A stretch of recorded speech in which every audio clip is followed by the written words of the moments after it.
இந்த குடும்ப முகாமிற்காக நான் ஆண்டவருக்கு நன்றி செலுத்துகிறேன். எனக்கு பிடித்த ஊழியத்தில் ஒன்று குடும்பங்களுக்கு செய்கிற ஊழியம். என்னுடைய பிரசங்கத்தில் நான் விரும்பி பிரசங்கிப்பது குடும்பங்களுக்காக உள்ள செய்திகள். எத்தனையோ நூற்றுக்கணக்கான செய்திகளை பல்வேறு சபைகளிலே கடந்த நாட்களில் பகிர்ந்து கொண்டு குடும்பங்களை ஆண்டவர் கட்டி இருக்கிறார், ஆசீர்வதித்திருக்கிறார்.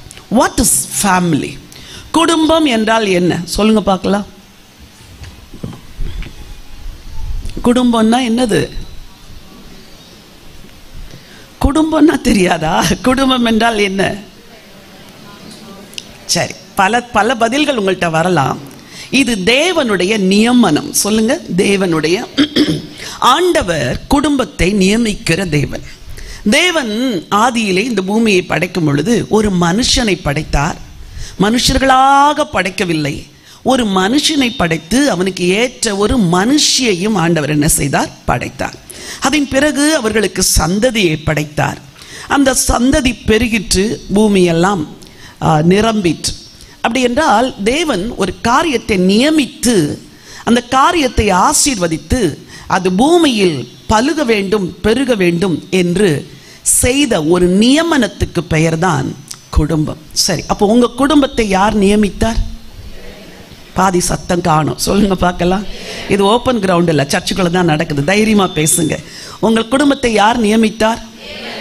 உங்களுக்கு நல்ல கணவரை யார் கொடுத்தார்?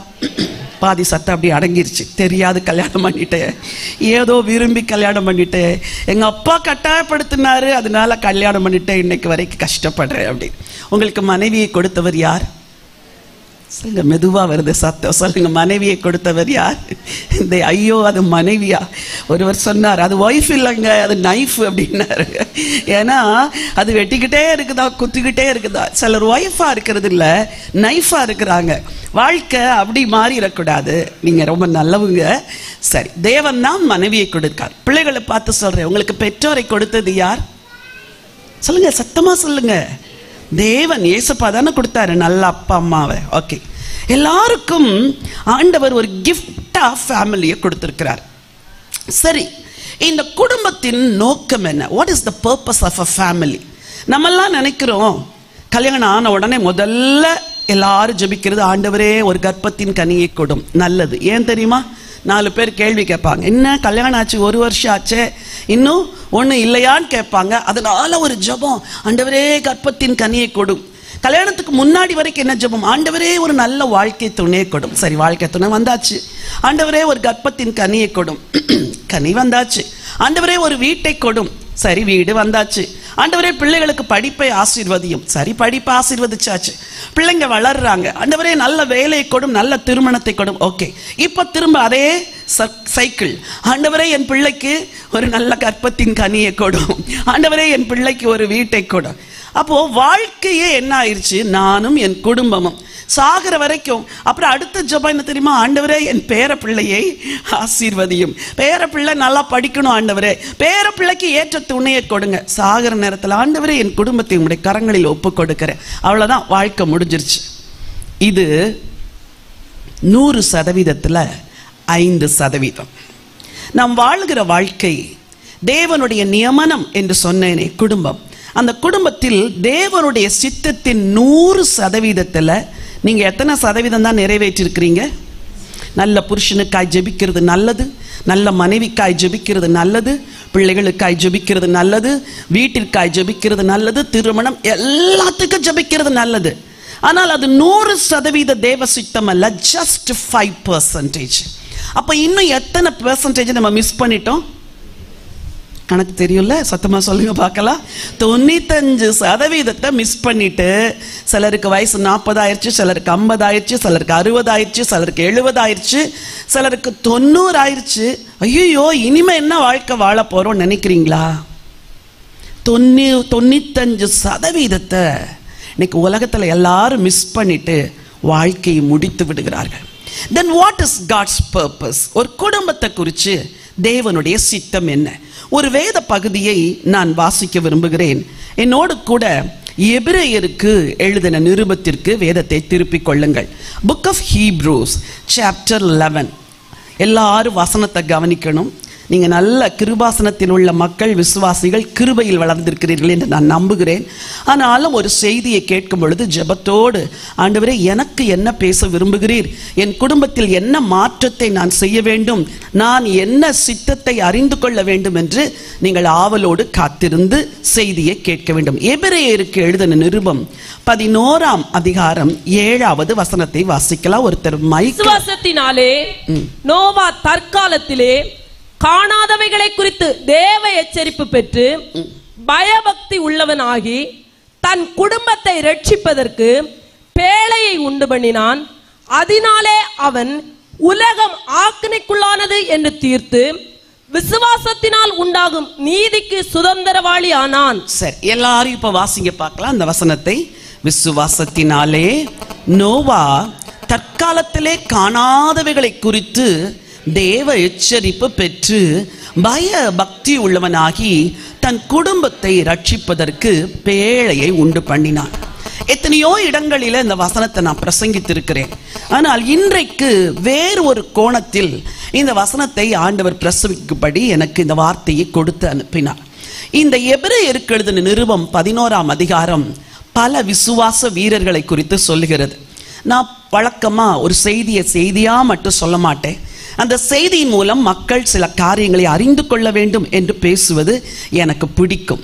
எபிரேயர் 11:4வது வசனத்தை வாசிங்க. விசுவாசத்தினாலே ஆபேல். யாரை பத்தி சொல்லுது? சத்தமா சொல்லுங்க. ஆபேல் காயினுடைய பலியிலும் மேன்மையான பலியை தேவனுக்கு செலுத்தினான். விசுவாசத்தினால் வாழ்ந்த ஒரு மனுஷன். அவன் வாழ்ந்த வாழ்க்கை ரொம்ப கொஞ்சம். அவன் வாலிபனாய் இருக்கும் பொழுதே மரித்து போய்விட்டான். ஆனால் அவன் மரிப்பதற்கு முன்பதாக ஒன்ன செஞ்சுட்டு மரிச்சான் அப்படின்னு பைபிள் சொல்லுது. விசுவாசத்தினாலே அவன் தேவனுக்கு மேன்மையான பலியை செலுத்தினானாம். ஹல்லேலூயா. எப்படி பலியை செலுத்தினான்? இங்க இருக்கிற வாலிப பிள்ளைங்கள்லாம் கொஞ்சம் கை தூக்குங்க பார்க்கலாம். Youngsters, young boys and girls, I love you so much. உங்களை நான் ரொம்ப நேசிக்கிறேன். ஆண்டவர் உங்க வாழ்க்கையில பெரிய ஒரு சித்தம் வச்சிருக்கிறார். என்ன சித்தம் தெரியுமா? நீங்கள் ஆண்டவருக்கு ஒரு மேன்மையான வாழ்வு வாழ வேண்டும். என்ன வாழ்க்கை? கீழான வாழ்க்கை வாழக்கூடாது. இந்த உலகம் கீழான வாழ்க்கை வாழ்ந்து கொண்டிருக்கிறது. வாலிபர்கள் இந்த உலகத்தில் எதையெல்லாமோ மேன்மை என்று நினைக்கிறார்கள். ஒருவேளை கர்த்தருக்கு சித்தமானால் இந்த மாலை வேளையில் நான் அதை குறித்து பேச விரும்புகிறேன். இந்த உலகத்தில் கொஞ்ச காலம்தான் வாழ்ந்தான், ஆனால் ஆண்டவருக்கு மேன்மையான ஒரு வாழ்க்கை வாழ்ந்தார் ஆபேல். அதை அடுத்த வசனத்தை வாசியுங்கள். ஒரு நிமிஷம் வாசிங்கம்மா. விசுவாசத்தினால் 5வது வசனம். ஏனோக்கு மரணத்தை காணாதபடிக்கு எடுத்துக்கொள்ள இன்னொரு பின்பகுதி இருக்குது. அவன் திரும்ப வாசிங்க. அவன் நீதிமான் என்று சாட்சி பெற்றான். நீதிமான் என்று சாட்சி. என்ன சாட்சி கொடுத்துட்டார் ஆண்டவர்? நீதிமான். சரி, உங்களை பார்த்து சொல்றேன். இந்த உலகத்துல நம்ம ஒரு நோக்கத்தோடு வாழ்றோம். நான் MBBS படித்தேன். படித்து முடித்து கஷ்டப்பட்டு 4.5 வருஷம் படிச்சு அப்புறம் 1 வருஷம் இன்டர்ன்ஷிப் எல்லாம் பண்ணிட்டு முடிவில் கையில் ஒரே ஒரு சர்டிஃபிகேட்டை தான் கொடுத்து அனுப்புனாங்க. எதை கொடுத்தாங்க சொல்லுங்க? எதை கொடுத்தாங்க? அது ஒரு சாதாரண அட்டை. இந்த கன்வென்ஷன் நோட்டீஸ் அடிச்சிருக்கிற மாதிரி அளவுக்கு ஒரு சாதாரண அட்டை.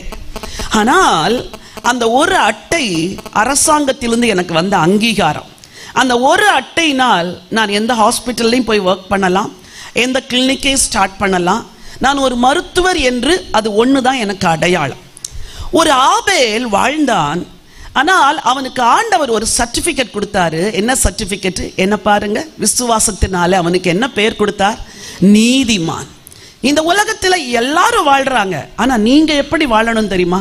ஒரு நீதிமானாய். சரி, இந்த புஸ்தகம் முழுவதும் பல குடும்பங்களை பற்றி சொல்லியிருக்குது. அதில் மிக முக்கியமான குடும்பம் தான் நோவாவின் குடும்பம். வசனம் சொல்கிறது, விசுவாசத்தினால், எல்லாரும் உங்க மொபைல் போனை நல்லா சைலன்ஸ் பண்ணிருங்க.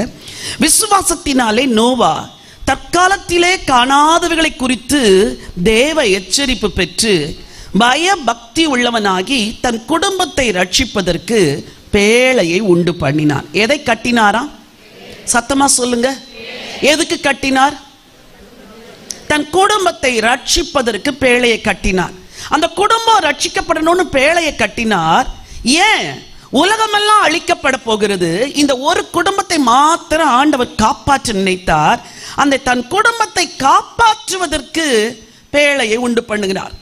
இன்னைக்கு எவ்வளவு பேர் சொல்றாங்க, கஷ்டப்பட்டு உழைக்கிறேன், குடும்பத்தை காப்பாத்துறேன். எவ்வளவு ஸ்திரீகள் சொல்றீங்கல்ல, காலையில இருந்து ராத்திரி வரைக்கும் கஷ்டப்பட்டு வேலை செய்யறேன், பிள்ளைங்களை காப்பாத்துறேன். புருஷர்கள் சொல்றீங்க, காலையில இருந்து ராத்திரி வரைக்கும் கஷ்டப்பட்டு வேலை செய்யறேன், பிள்ளைகளை காப்பாத்துகிறேன். ஆனா ஒரு நோக்கம், ஒரே ஒரு நோக்கம், தன் குடும்பத்தை ரட்சிக்க பேழையை உண்டு பண்ணினார். உங்க குடும்பம் ரட்சிக்கப்பட்டிருக்குதா? கிருபாசன சபைக்கு வர்றீங்க, நல்ல பக்தி உள்ள ஊழியர்களின் கீழாய் நீங்கள் வளருகிறீர்கள். ஆனா இன்னைக்கு உங்களை பார்த்து ஒரு கேள்வி கேட்கிறேன், உங்க குடும்பம் ரட்சிக்கப்படணும், இதுதான் உங்களுடைய பிரதான ஆசையா?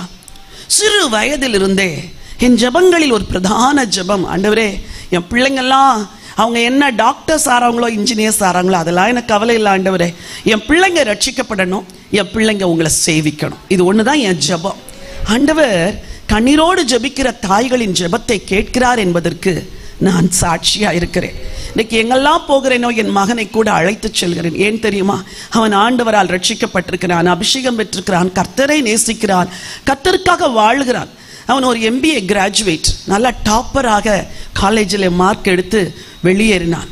அவனுக்கு எத்தனையோ வேலை வாய்ப்புகள் இருந்தது, ஆனாலும் அவன் ஊழியத்தை தான் பிரதானமாய் தெரிந்து கொண்டான். சின்ன IT கம்பெனியில் ஒர்க் பண்ணுகிறான், ஆனாலும் அது பகுதி நேரம், இதைத்தான் முழு நேரமாய் செய்யும்படி ஆண்டவனுக்கு கிருபை கொடுத்திருக்கிறார். ஒரு தாயின் சந்தோஷம் என்ன தெரியுமா? பிள்ளைகள் ரட்சிக்கப்பட்டார்கள் என்பது. ஒரு தகப்பனின் சந்தோஷம் எது தெரியுமா? என் பிள்ளைகள் சத்தியத்தில் நடக்கிறாங்க. இன்னைக்கு நான் சொல்றேன், சொத்து இருக்கா, ஆஸ்தி இருக்கா, பணம் இருக்கா, இதெல்லாம் தேடாதீங்க. என் அன்பு வாலிப பிள்ளைகளே, உங்களுக்கு சொல்றேன், வாழ்க்கையில நீங்க மேல வர நினைக்கலாம், சம்பாதிக்க நினைக்கலாம், எவ்வளவு மேலாக நீங்க போக நினைச்சா கூட நீங்க ரட்சிக்கப்பட்டு கர்த்தரை சேவிக்கிறீங்களே, அதுதான் உங்களுக்கு நிரந்தரமான ஆசீர்வாதம். ஹல்லேலூயா. சரி, இந்த நோவாவை குறித்து, அவருடைய குடும்பத்தை குறித்து, அவருடைய வாழ்க்கையை குறித்து இன்னைக்கு 5 காரியங்களை சுருக்கமாய் கற்றுக்கொள்ள போகிறோம். அதை பெற்றுக்கொள்ளவும் போகிறோம். எத்தனை காரியங்கள்? 5 காரியங்கள். ஒரு வசனத்தை நான் வாசிக்க விரும்புகிறேன். ஆதியாகமத்தின் புஸ்தகம் 6ஆம் அதிகாரம். இந்த அதிகாரம் தான் நோவாவை குறித்து அற்புதமான சாட்சிகளை சொல்லுகிறது. ஆதியாகமத்தின் புஸ்தகம் 6ஆம் அதிகாரம் 7-8 வசனங்கள். அப்பொழுது கர்த்தர், நான் சிருஷ்டித்த மனுஷனை பூமியின் மேல் வைக்காமல் மனுஷன் முதற்கொண்டு மிருகங்கள், ஊரும் பிராணிகள், ஆகாயத்து பறவைகள் பரியந்தமும் உண்டாயிருக்கிறவைகளை நிக்கிரகம் பண்ணுவேன். நான் அவர்களை உண்டாக்கினது எனக்கு மனஸ்தாபமாய் இருக்கிறது என்றார். நோவாவுக்கோ கர்த்தருடைய கண்களில் கிருபை கிடைத்தது. சரி, ஒரு காரியம் சொல்றார் ஆண்டவர், மனுஷனெல்லாம் நான் என்ன செய்ய போகிறேன்?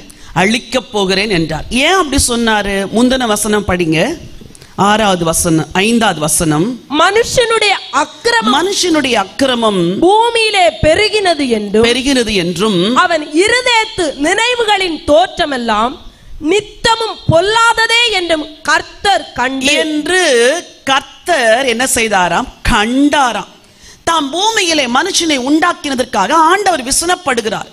இன்றைக்கு பல குடும்பங்கள் இந்த உலகத்திலே ஆண்டவரை விசனப்படுத்துகிற குடும்பங்களாயிருக்கிறது. எத்தனை கிறிஸ்தவ குடும்பங்கள்ல ஜெபம் கிடையாது தெரியுமா? வேத தியானம் கிடையாது, ஆலயத்துக்கு வருகிறது கிடையாது, குடும்பமா உட்கார்ந்து குடிக்கிறாங்க. ஒரு மகள் சொன்னாள், ஐயோ ஆண்டி, என் சொந்தக்காரங்க அங்க தகப்பன் உட்காருவார், தாய் உட்காருவார், அந்த கணவன் உட்காருவான், மனைவி உட்காருவாள், எல்லாரும் உட்கார்ந்து குடிக்கிறாங்க ஆண்டி. ஞாயிற்றுக்கிழமையில சர்ச்சுக்கு வர்றதில்லை. ஏன் தெரியுமா? அவர்களுக்கு தேவன் தேவையில்லை, தேவன் முக்கியமானவராக வாழ்க்கையில் இல்லை. அவங்களுக்கு ஓய்வு நாள்ல வீட்டில் உட்கார்ந்து குடிப்பதற்கும் வெறிப்பதற்கும் பயன்படுத்துகிறார்கள். அஞ்ஞானிகள் அல்ல, ஆண்டவரை அறிந்த கிறிஸ்தவர்கள். இன்னைக்கு ஆண்டவர் ஏன் விசனப்பட்டார் தெரியுமா? நோவாவின் காலத்தில் அந்த மனுஷனுடைய அக்கிரமம் பெருகிற்று. இன்னைக்கு நம்மளை சுற்றி இருக்கிற மனுஷர்களை பாருங்கள், செய்தித்தாள்களை பாருங்கள், அக்கிரமம் பெருகுகிறது, பாவம் பெருகுகிறது. நம்ம பிள்ளைங்க கூட இந்த உலகத்திலிருந்து அதை கற்றுக்கொள்கிறார்கள். ஆனா ஒரு வசனம் சொல்கிறது, நோவாவுக்கோ கர்த்தருடைய கண்களிலே கிருபை கிடைத்தது. வாசிங்க 9வது வசனம். நோவாவின் வம்ச வரலாறு. நோவா தன் காலத்தில் இருந்தவர்களுக்குள்ளே, சொல்லுங்க எப்படியா? தன் காலத்தில் இருந்தவர்களுக்குள்ளே. அவங்க காலத்துல மக்கள் எப்படி இருந்தாங்க? இப்ப வாசிச்சொல்ல 5வது வசனம். மனுஷனுடைய அக்கிரமம் பூமியிலே பெருகிற்று என்றும் இருதயத்தின் நினைவுகளின் தோற்றமெல்லாம் நித்த சுத்தம் பொல்லாது. அன்னைக்கு எப்படி இருந்தாங்களோ அதே போலதான் இப்போ இருக்கிறாங்க. இந்த காலத்துல நீதிமானா வாழ்றது கஷ்டம், இந்த காலத்துல பிள்ளைங்களை பக்தி மார்க்கத்துல நடத்துறது கஷ்டம். நிறைய பேர் அப்படி ஃபீல் பண்றீங்க. ஒரு அம்மா ஒரு நாள் சொன்னாங்க, சிஸ்டர் பிள்ளைங்கள்லாம் உலகத்துக்குள்ள போய் எல்லாம் அடிபட்டு உதப்பட்டு கத்துக்கிட்டு வந்துரும் சிஸ்டர், அதனால நானும் விட்டுட்டேன் அப்படின்னு. நான் சொன்னேன், இந்த மாதிரி எண்ணத்தோடு இருந்தீங்கன்னா உங்க பிள்ளை திரும்ப வரமாட்டான்னு சொன்னேன். பெற்றோருடைய கடமை என்ன? பிள்ளைகள் தவறுவதற்கு முன்பதாகவே எது கர்த்தருடைய வழி, எது நீதியின் வழி, எது பரிசுத்த மார்க்கம், எது உண்மையான மார்க்கம், எப்படி பேச வேண்டும், எப்படி உடுத்த வேண்டும், எப்படி நடக்க வேண்டும், எப்படி ஜெபிக்க வேண்டும், எப்படி ஆலயத்தில் வந்து அமர வேண்டும், கர்த்தரை எப்படி கனம் பண்ண வேண்டும், இதெல்லாம் சொல்லி கொடுக்கிறதுக்கு தான் நம்ம பெற்றோர் இருக்கிறோம். அவங்க என்ன சொல்றாங்க, உலகத்துக்குள்ள போய் கெட்டுட்டு வரட்டும் சிஸ்டர், அப்ப தெரியும் எது நல்ல வழின்னு. கெட்டு போன ஒரு பிள்ளை கர்த்தருக்குள் வருகிறது மிக கடினம். குழியில விழட்டும் அப்புறம் தூக்கி விடுறேன் அப்படியா சொல்வீங்க? நீச்சல் தெரியாத பிள்ளை கிணத்துக்குள்ள விழுந்துருச்சுன்னா கிணத்துல விழட்டும் அப்புறம் தூக்கிக்கிறேன்னா சொல்வீங்க? கிணத்துல மூழ்கியே போயிடும் அந்த பிள்ளை. இன்றைக்கு பெற்றோராகிய உங்களுக்கு நான் சொல்றேன், மனுஷனுடைய அக்கிரமம் பூமியிலே பெருகி போய் கிடக்கிறது. நீங்களும் உங்கள் குடும்பமும் நீதியுள்ள குடும்பமாய் வாழ வேண்டும். ஹல்லேலூயா. யார் நீதிமான்? அவருடைய இரத்தத்தால் கழுவப்பட்டவன் நீதிமான். யார் நீதிமான்? அவருடைய சத்தத்தை கேட்டு வாழுகிறவன் நீதிமான். உங்கள் குடும்பம் எப்படிப்பட்ட குடும்பமா இருக்கணும் சொல்லுங்க? நீதியுள்ள குடும்பம். நோவா தன் காலத்திற்குள் வாழ்ந்தவர்களுக்குள்ளே நீதிமானாய் இருந்தார். நம்மை நீதிமானாய் மாற்றுகிறது அவருடைய கிருபை. வசனம் சொல்லுகிறது, நோவா 9வது வசனத்தை வாசிங்க. நோவாவின் வம்ச வரலாறு. நோவா தன் காலத்தில் இருந்தவர்களுக்குள்ளே நீதிமானும் உத்தமனுமாய் இருந்தான். நீதிமானும் எப்படிமா இருந்தா? உத்தமமாய், upright. He was righteous and upright. இன்னைக்கு இந்த அநீதி நிறைந்த உலகத்துல அப்ரைட்டா வாழ ஆண்டவர் கேட்கிறார். ரட்சிக்கப்படணும், ரட்சிக்கப்பட்ட பிறகு ரட்சிக்கப்பட்டவர்களுக்குரிய வாழ்க்கை வாழணும். எல்லாரும் போல வேலை செய்யற இடத்துல நீங்க போய் சொன்னீங்கன்னா you are not an upright person. நீங்க எல்லா பசங்களும் பிட் அடிக்கிறாங்கன்னு நீங்களும் ஷூக்குள்ள பிட்டை வச்சுட்டு போனீங்கன்னா ஆண்டவர் எல்லாத்தையும் பார்க்கிறார். நான் கல்லூரியில படித்த நாட்கள்ல கண்ணுக்கு முன்னாடி பேப்பர் இப்படி பாஸ் ஆகும். எப்படி பாஸ் ஆகும்? பேக் ரோல பாஸ் ஆகும். எக்ஸாமினர்ஸ் வந்து கொஞ்சம் கண்ணு காணாதவங்களா விட்டுருவாங்க. இப்பெல்லாம் கொஞ்சம் டைட்டா இருக்கிறாங்க. அந்த காலத்துல சரி எப்படின்னா பாஸ் பண்ணிட்டு போகட்டும். இங்க திரும்பினா அங்க ஒரு பேப்பர் பாஸ் ஆகும், இங்க திரும்பினா அங்க ஒரு பேப்பர் பாஸ் ஆகும். நமக்கு 2 கேள்விக்கு பதில் தெரியாது. அதை மிஸ் பண்ணனா 20 மார்க் போயிடும். ஐயோ 20 மார்க் போயிருமே, நம்மளும் கொண்டு அந்த பேப்பரை வாங்கி பார்த்துடலாமேன்னு மனசு என்ன செய்யும்? சொல்லும். ஆனா காலேஜ் படிச்சு முடிக்கிற வரைக்கும் ஒரு நாள் கூட யாரையாவது பார்த்து எழுதுறதுக்கோ கேட்டு எழுதுறதுக்கோ பிட்டடிக்கிறதுக்கோ கர்த்தர் வைக்கல. தேர்வுக்கு ஆயத்தமாகி தேர்வை எழுதி கொண்டிருக்கிற பிள்ளைகளே, உங்களுக்கு சொல்றேன், உனக்கு தெரிஞ்ச கொஞ்சத்தை வச்சுட்டு நீ போ, கர்த்தர் உன்னை நடத்துவார். நீ 2 கொஸ்டின் எழுத முடியலன்னா கூட விட்டு, ஆண்டவர் உனக்கு கிரேஸ் மார்க் போடும்படி உதவி செய்வார். ஒவ்வொரு முறையும் பரீட்சைக்கு படிக்கிறதுக்கு முன்னாடி நான் ஒரு ஜெபம் பண்ணுவேன். ஆண்டவரே, நான் உனக்கு போதித்து நீ நடக்க வேண்டிய வழியை உனக்கு காட்டுவேன், உன்மேல் என் கண்ணை வைத்து உனக்கு ஆலோசனை சொல்வேன்னு சொன்னீங்களே. மெடிசன்ல இவ்வளோ பெரிய புக்கெல்லாம் இருக்கு. ஆண்டவரே, இவ்வளோத்தான் இப்படித்தான் படிக்க போறேன்னு தெரியல. அப்படி ஒரு பேஜை எடுத்து வச்சுக்குவேன். எடுத்து கொஞ்சம் பேப்பர்ஸ் எடுத்து வச்சுட்டு, காட், இந்த பேஜஸ்க்குள்ள என்ன கொஸ்டின் நான் படிக்கணும், நீங்க தான் எனக்கு போதிக்கணும், நீங்க என்ன நடத்துங்க அப்படின்னு திருப்புவேன் பேஜஸை. ஆண்டவர் சொல்வார், இந்த கேள்வியை படிம்பார். உடனே அந்த அந்த ஒரு குறிப்பிட்ட பக்கத்தை படிப்பேன். சில காரியத்தை ஸ்கிப் பண்ணு அப்படிம்பாரு. அப்படி காதுக்குள்ள சத்தம் கேட்கும், ஸ்கிப் பண்ணு, இதை ஸ்கிப் பண்ணிடுவேன், இதை படி அப்படிம்பார். இப்படி படிக்க ஆரம்பிச்சனால என் ஃப்ரெண்ட்ஸுக்கெல்லாம் என்ன தெரியுமா அவர் என்ன வந்துட்டு, ஜெயராணிக்கு ஆண்டவர் மறுநாள் வரப்போகிற கொஸ்டின் எல்லாம் சொல்லி கொடுத்துருவாரு அப்படின்ட்டு. முந்தின நாள் ராத்திரி வந்து, ஜெயராணி இம்பார்ட்டண்ட்டாக என்ன கொஸ்டின்ஸ் படிக்கணும் அப்படிலாம் கேட்பாங்க. நடந்ததை உண்மையாகவும் சாட்சியாகவும் சொல்கிறேன். எனக்கு படிக்கிறதுக்கு ரொம்ப நேரம் இருக்காது. கத்துட்டு கேட்டு கேட்டு கேட்டு படிக்கிறதுனால இதை படி அப்படின்னு நான் சொல்லுவேன் என் ஃப்ரெண்ட்ஸுக்கு. கரெக்டாக நம்பர் 1 கொஸ்டின் அதுவாக தான் இருக்கும். எத்தனையோ நாட்கள் ஆண்டவருடைய அன்பை நான் இப்படித்தான் ருசிச்சிருக்கிறேன். சில கொஸ்டின்ஸ் படிச்சிருப்போம், ஆனால் ஞாபகம் வராது. ஆண்டவரே, நான் படித்தேன்ப்பா, எனக்கு ஞாபகம் வரல, எனக்கு ஞாபகப்படுத்துங்கன்னா அந்த பேஜை அப்படியே கண்ணுக்கு முன்னாடி கொண்டாந்து நிறுத்துவார். படிக்கும்படி பக்கத்தில் சில டிராயிங் போட்டிருப்பேன், சில பாயிண்ட்ஸ் போட்டிருப்பேன், அதெல்லாம் ஆண்டவர் ஞாபகப்படுத்துவார். நீ பிட்டடிச்சு பாஸ் பண்றதை விட கர்த்தரை நம்பி பாஸ் பண்றது உனக்கு ஆசீர்வாதம். ஹல்லேலூயா. நோவா தன் காலத்தில் வாழ்ந்தவர்களுக்குள்ளே நீதிமானாய் இருந்தான். சகோதரர்களே, ஒருவேளை நீங்க வேலை செய்யலாம், வியாபாரம் செய்யலாம், தொழில் செய்யலாம். உங்க தொழிலில் நேர்மையா இருங்க, உங்க தொழிலில் உண்மையா இருங்க. ரட்சிக்கப்பட்டிருக்கிறீங்க, ஆனாலும் அநியாயமாய் தொழில் செய்யக்கூடாது. உங்களுக்கு அநியாய ஆதாயத்தை நீங்கள் விரும்பவே கூடாது. ஒருவர் சொன்னார் ஒரு நாள், வியாபாரத்துல எல்லாம் கொஞ்சம் கலப்படம் பண்ணணுமா, இல்லைன்னா வியாபாரம் நடக்காது. அழுகி போன பழத்தெல்லாம் இடையில வச்சு வச்சு வித்துறணும்னார். நான் சொன்னேன், வாங்குற மக்கள் ஒரு ஏழை வாங்கிட்டு போய் வீட்டில் அழுகின பழத்தை பார்த்தா அவனுக்கு இருந்ததே அந்த 50 ரூபாய், அந்த 50 ரூபாய்க்கு ஒரு பழத்தை வாங்கிட்டு போகிறான். உள்ள அழுகின பழத்தை நீங்கள் வச்சுருந்தா அது நல்லா இருக்குமா? எடுத்து தூர போடுங்க. ஆண்டவரை நம்பி நீங்கள் கொடுங்க, நியாயமான விலைக்கு கொடுங்க, உங்களுக்கு ஆசீர்வாதம் வரும் என்று அவரிடத்தில் முகமுகமாய் நான் எச்சரித்தேன். இன்றைக்கு குடும்ப ஸ்திரீகளாக இருக்கிறீங்க, நீங்கள் நீதியுள்ள ஒரு வாழ்க்கை வாழணும். உங்களுக்கு கோபக்கார புருஷன் தான் கிடைச்சாருன்னா அவர் இவ்வளோ நல்லவரா இருக்கிறாரு, அந்த சகோதரி பாக்கியவதி அப்படின்னு இன்னொருத்தர் பார்த்து என்ன செய்யக்கூடாது? ஆதங்கம் படக்கூடாது. அவர்கிட்ட இருக்கிற கெட்ட குணம்லாம் உங்களுக்கு தெரியாது, அது தெரியுமா? அவருக்கு உள்ள என்ன நெகட்டிவ் இருக்குது, என் புருஷன் கோவப்படுறாரு, என் புருஷன் திட்டுறாரு, சம்பளம் கொடுக்க மாட்டேங்குது, அதெல்லாம் ஒரு பக்கம் இருக்கட்டும். இந்த கணவனுக்கு மேல ஒரு நல்ல தேவன், ஒரு நித்திய மணவாளன் உங்களுக்கு இருக்கிறார். அவர் உங்க தேவைகளை எல்லாம் ஆச்சரியமாய் சந்திப்பார். நீங்க வாழ வேண்டிய வாழ்க்கை நீதி உள்ள வாழ்க்கை. மனதாலும் கூட இன்னொரு புருஷனை, இன்னொரு மனைவியை, இவன் எனக்கு கணவனா இருந்திருந்தால் நன்றாயிருக்கும், இவர் எனக்கு மனைவியா இருந்திருந்தால் நன்றாயிருக்கும் மனசுல கூட நினைக்காதீங்க. உங்க சிந்தையை யாரும் பார்க்க முடியாது. வாழ்க்கையில் மட்டுமல்ல, சிந்தனையிலும் சுத்தமாய் தூய்மையா இருக்கும் பொழுது உங்க வாழ்க்கை நிச்சயமாய் ஆசீர்வதிக்கப்படும். ஹல்லேலூயா.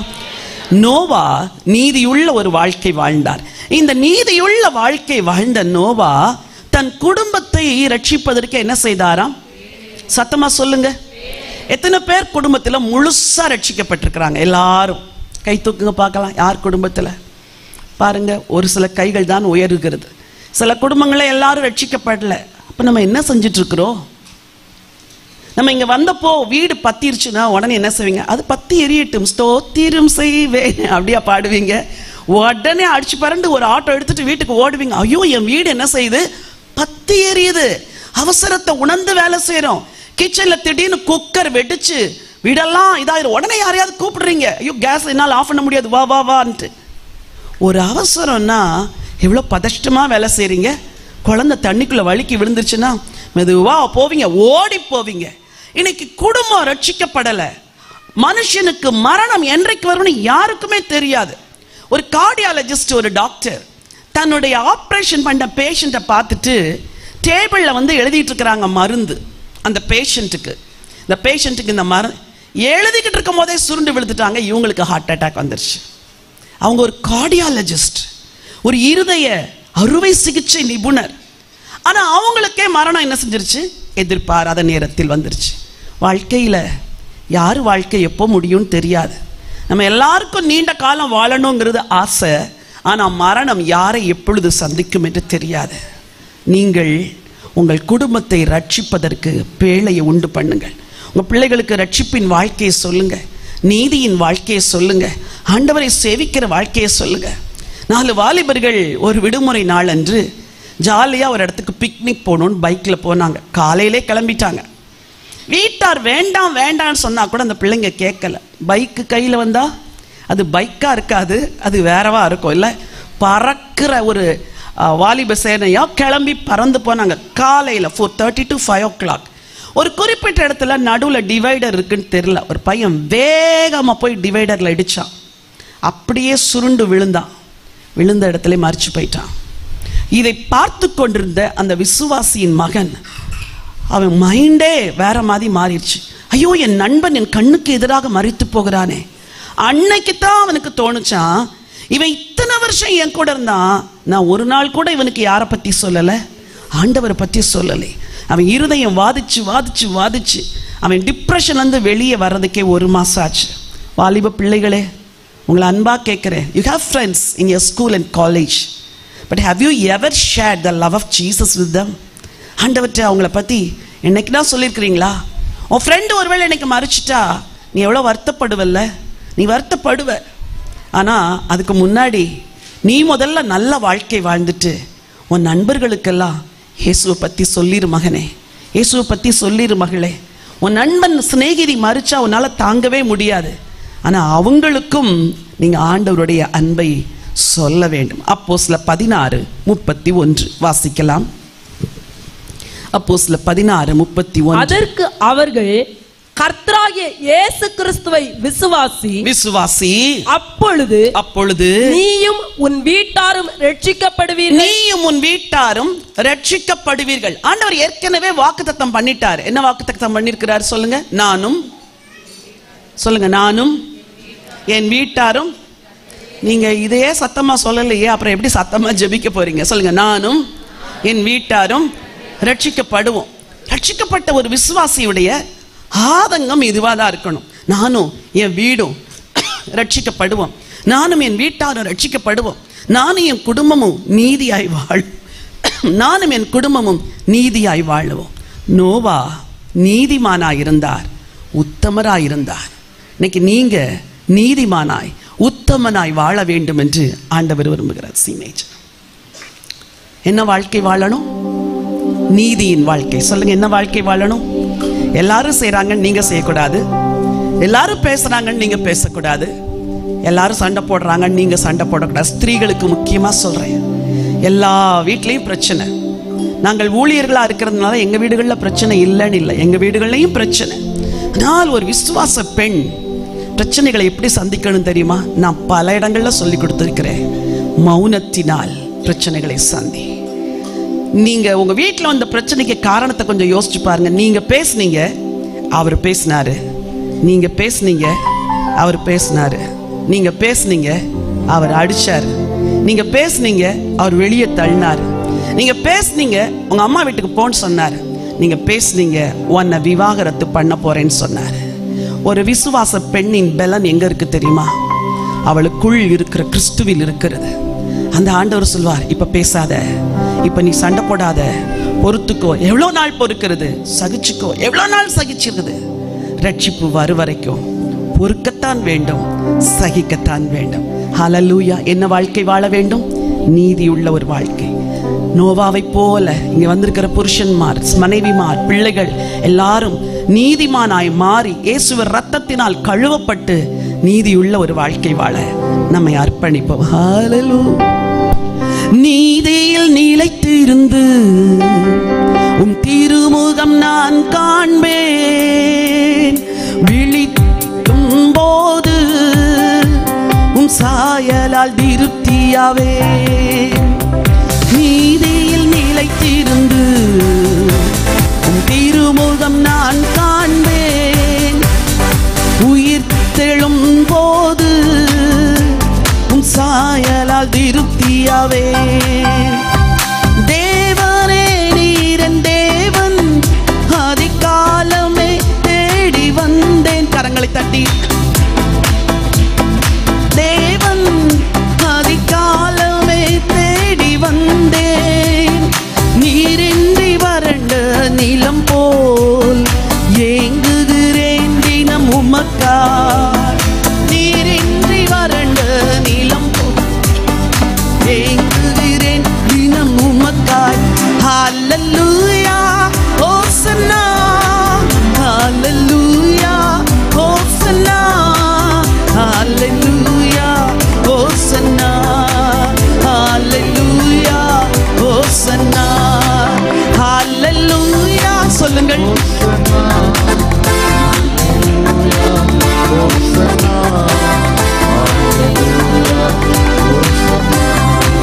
ஹல்லேலூயா, ஹோசன்னா. உயிர் வாழும் நாட்கள் எல்லாம் உம் நாமம் சொல்லி துதிப்பேன். சொல்லுங்கள், உயிர் வாழும் நாட்களெல்லாம் உம் நாமம் சொல்லி துதிப்பேன். அறுசுவை உண்ண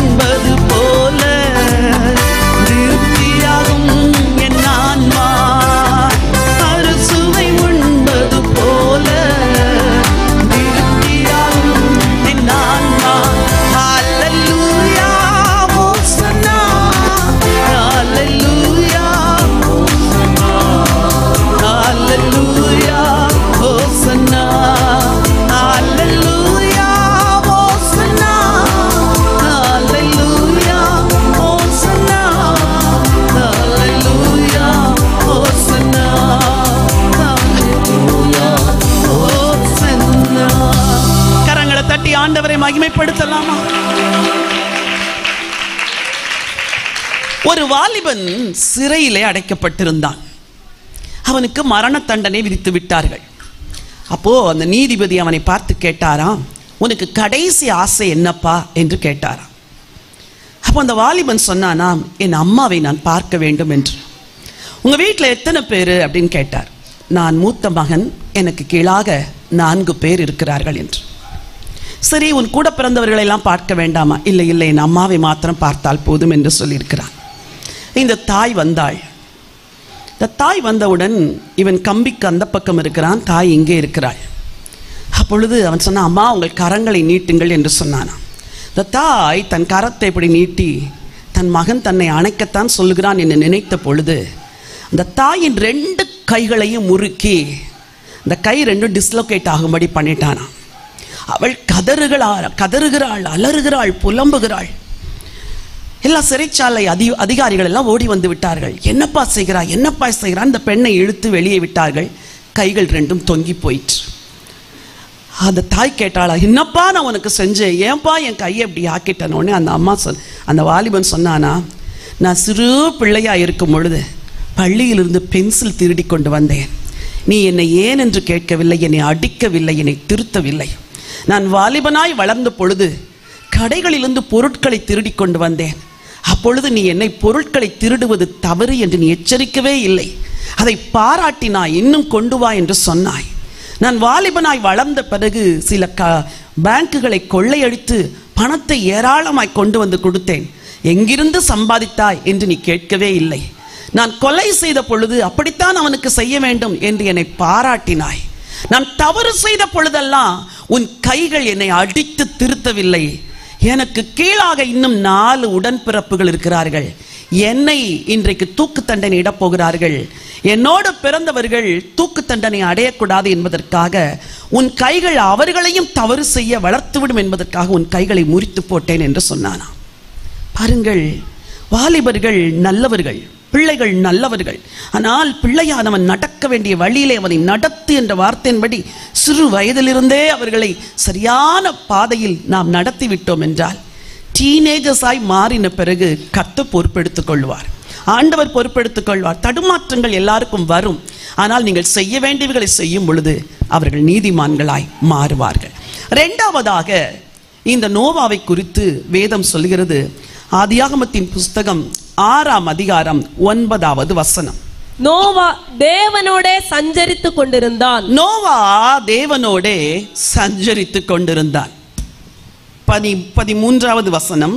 அப்பொழுது தேவன் நோவாவை நோக்கி, மாம்சமான யாவரின் முடிவும் எனக்கு முன்பாக வந்தது, அவர்களாலே பூமி கொடுமையினால் நிறைந்தது, நான் அவர்களை பூமியோடு கூட அழித்து போடுவேன். சரி, வசனம் சொல்லுகிறது நோவா யாரோடு கூட சஞ்சரித்துக் கொண்டிருந்தான்? இந்த உலகம் வேறு விதமாய் வாழுகிறது. இந்த உலகத்தாரின் நேரங்கள் கேளிக்கைகளுக்கும் வித்தியாசமான காரியங்களுக்கும் போகிறது. நீங்கள் தொடர்ந்து பேசிக்கொண்டே இருக்கிறேனா? ஒரு தொண்டை தான் இருக்குது. ஸ்பேர் ஒன்று இருந்தால் இதை வச்சுட்டு அதை எடுத்து மாட்டிக்கலாம். ஒரே த்ரோட் இருக்கிறதுனால sometimes it is difficult. Okay, ஆனாலும் கர்த்தர் கிருபை தருவார். நோவாவை சுற்றி இருந்த உலகம் வேறு விதமாய் சஞ்சரித்துக் கொண்டிருந்தது. வேதம் சொல்கிறது, நோவாவின் காலத்தில் ஜனங்கள் புசித்தும் குடித்தும் வெறித்தும் பெண் கொண்டு பெண் எடுத்துக்கொண்டிருந்தார்கள். அவர்களுடைய இம்பார்ட்டன்ஸ் எல்லாம் வேற. ஆனால் இந்த நோவாவுடைய நோக்கம் என்ன தெரியுமா?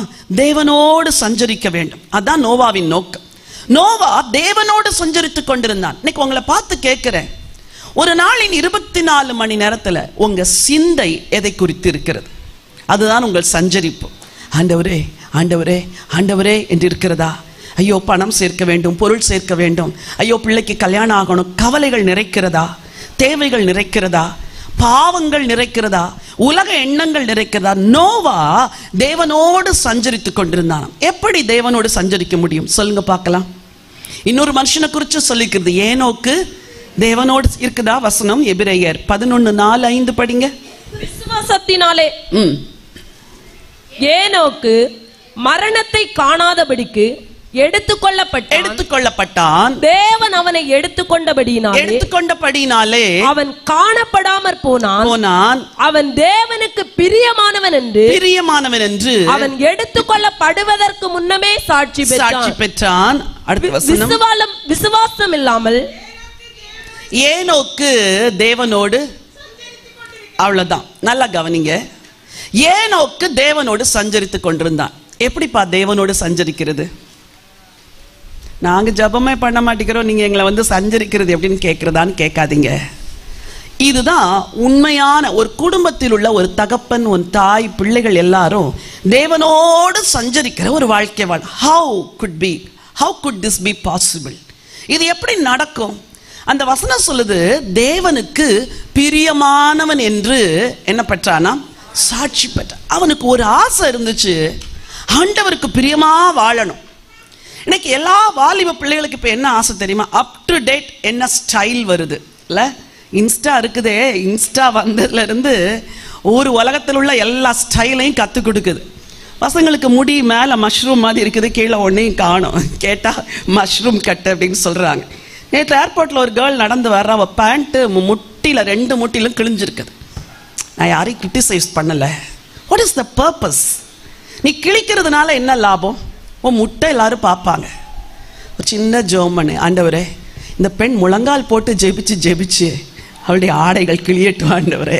இவ எப்படி கிழிச்சு வச்சிருக்கிறா? எதை வச்சு கிழிச்சாலோ இல்லை கடையில் கிழிச்ச பேண்டை வாங்கினாலோ.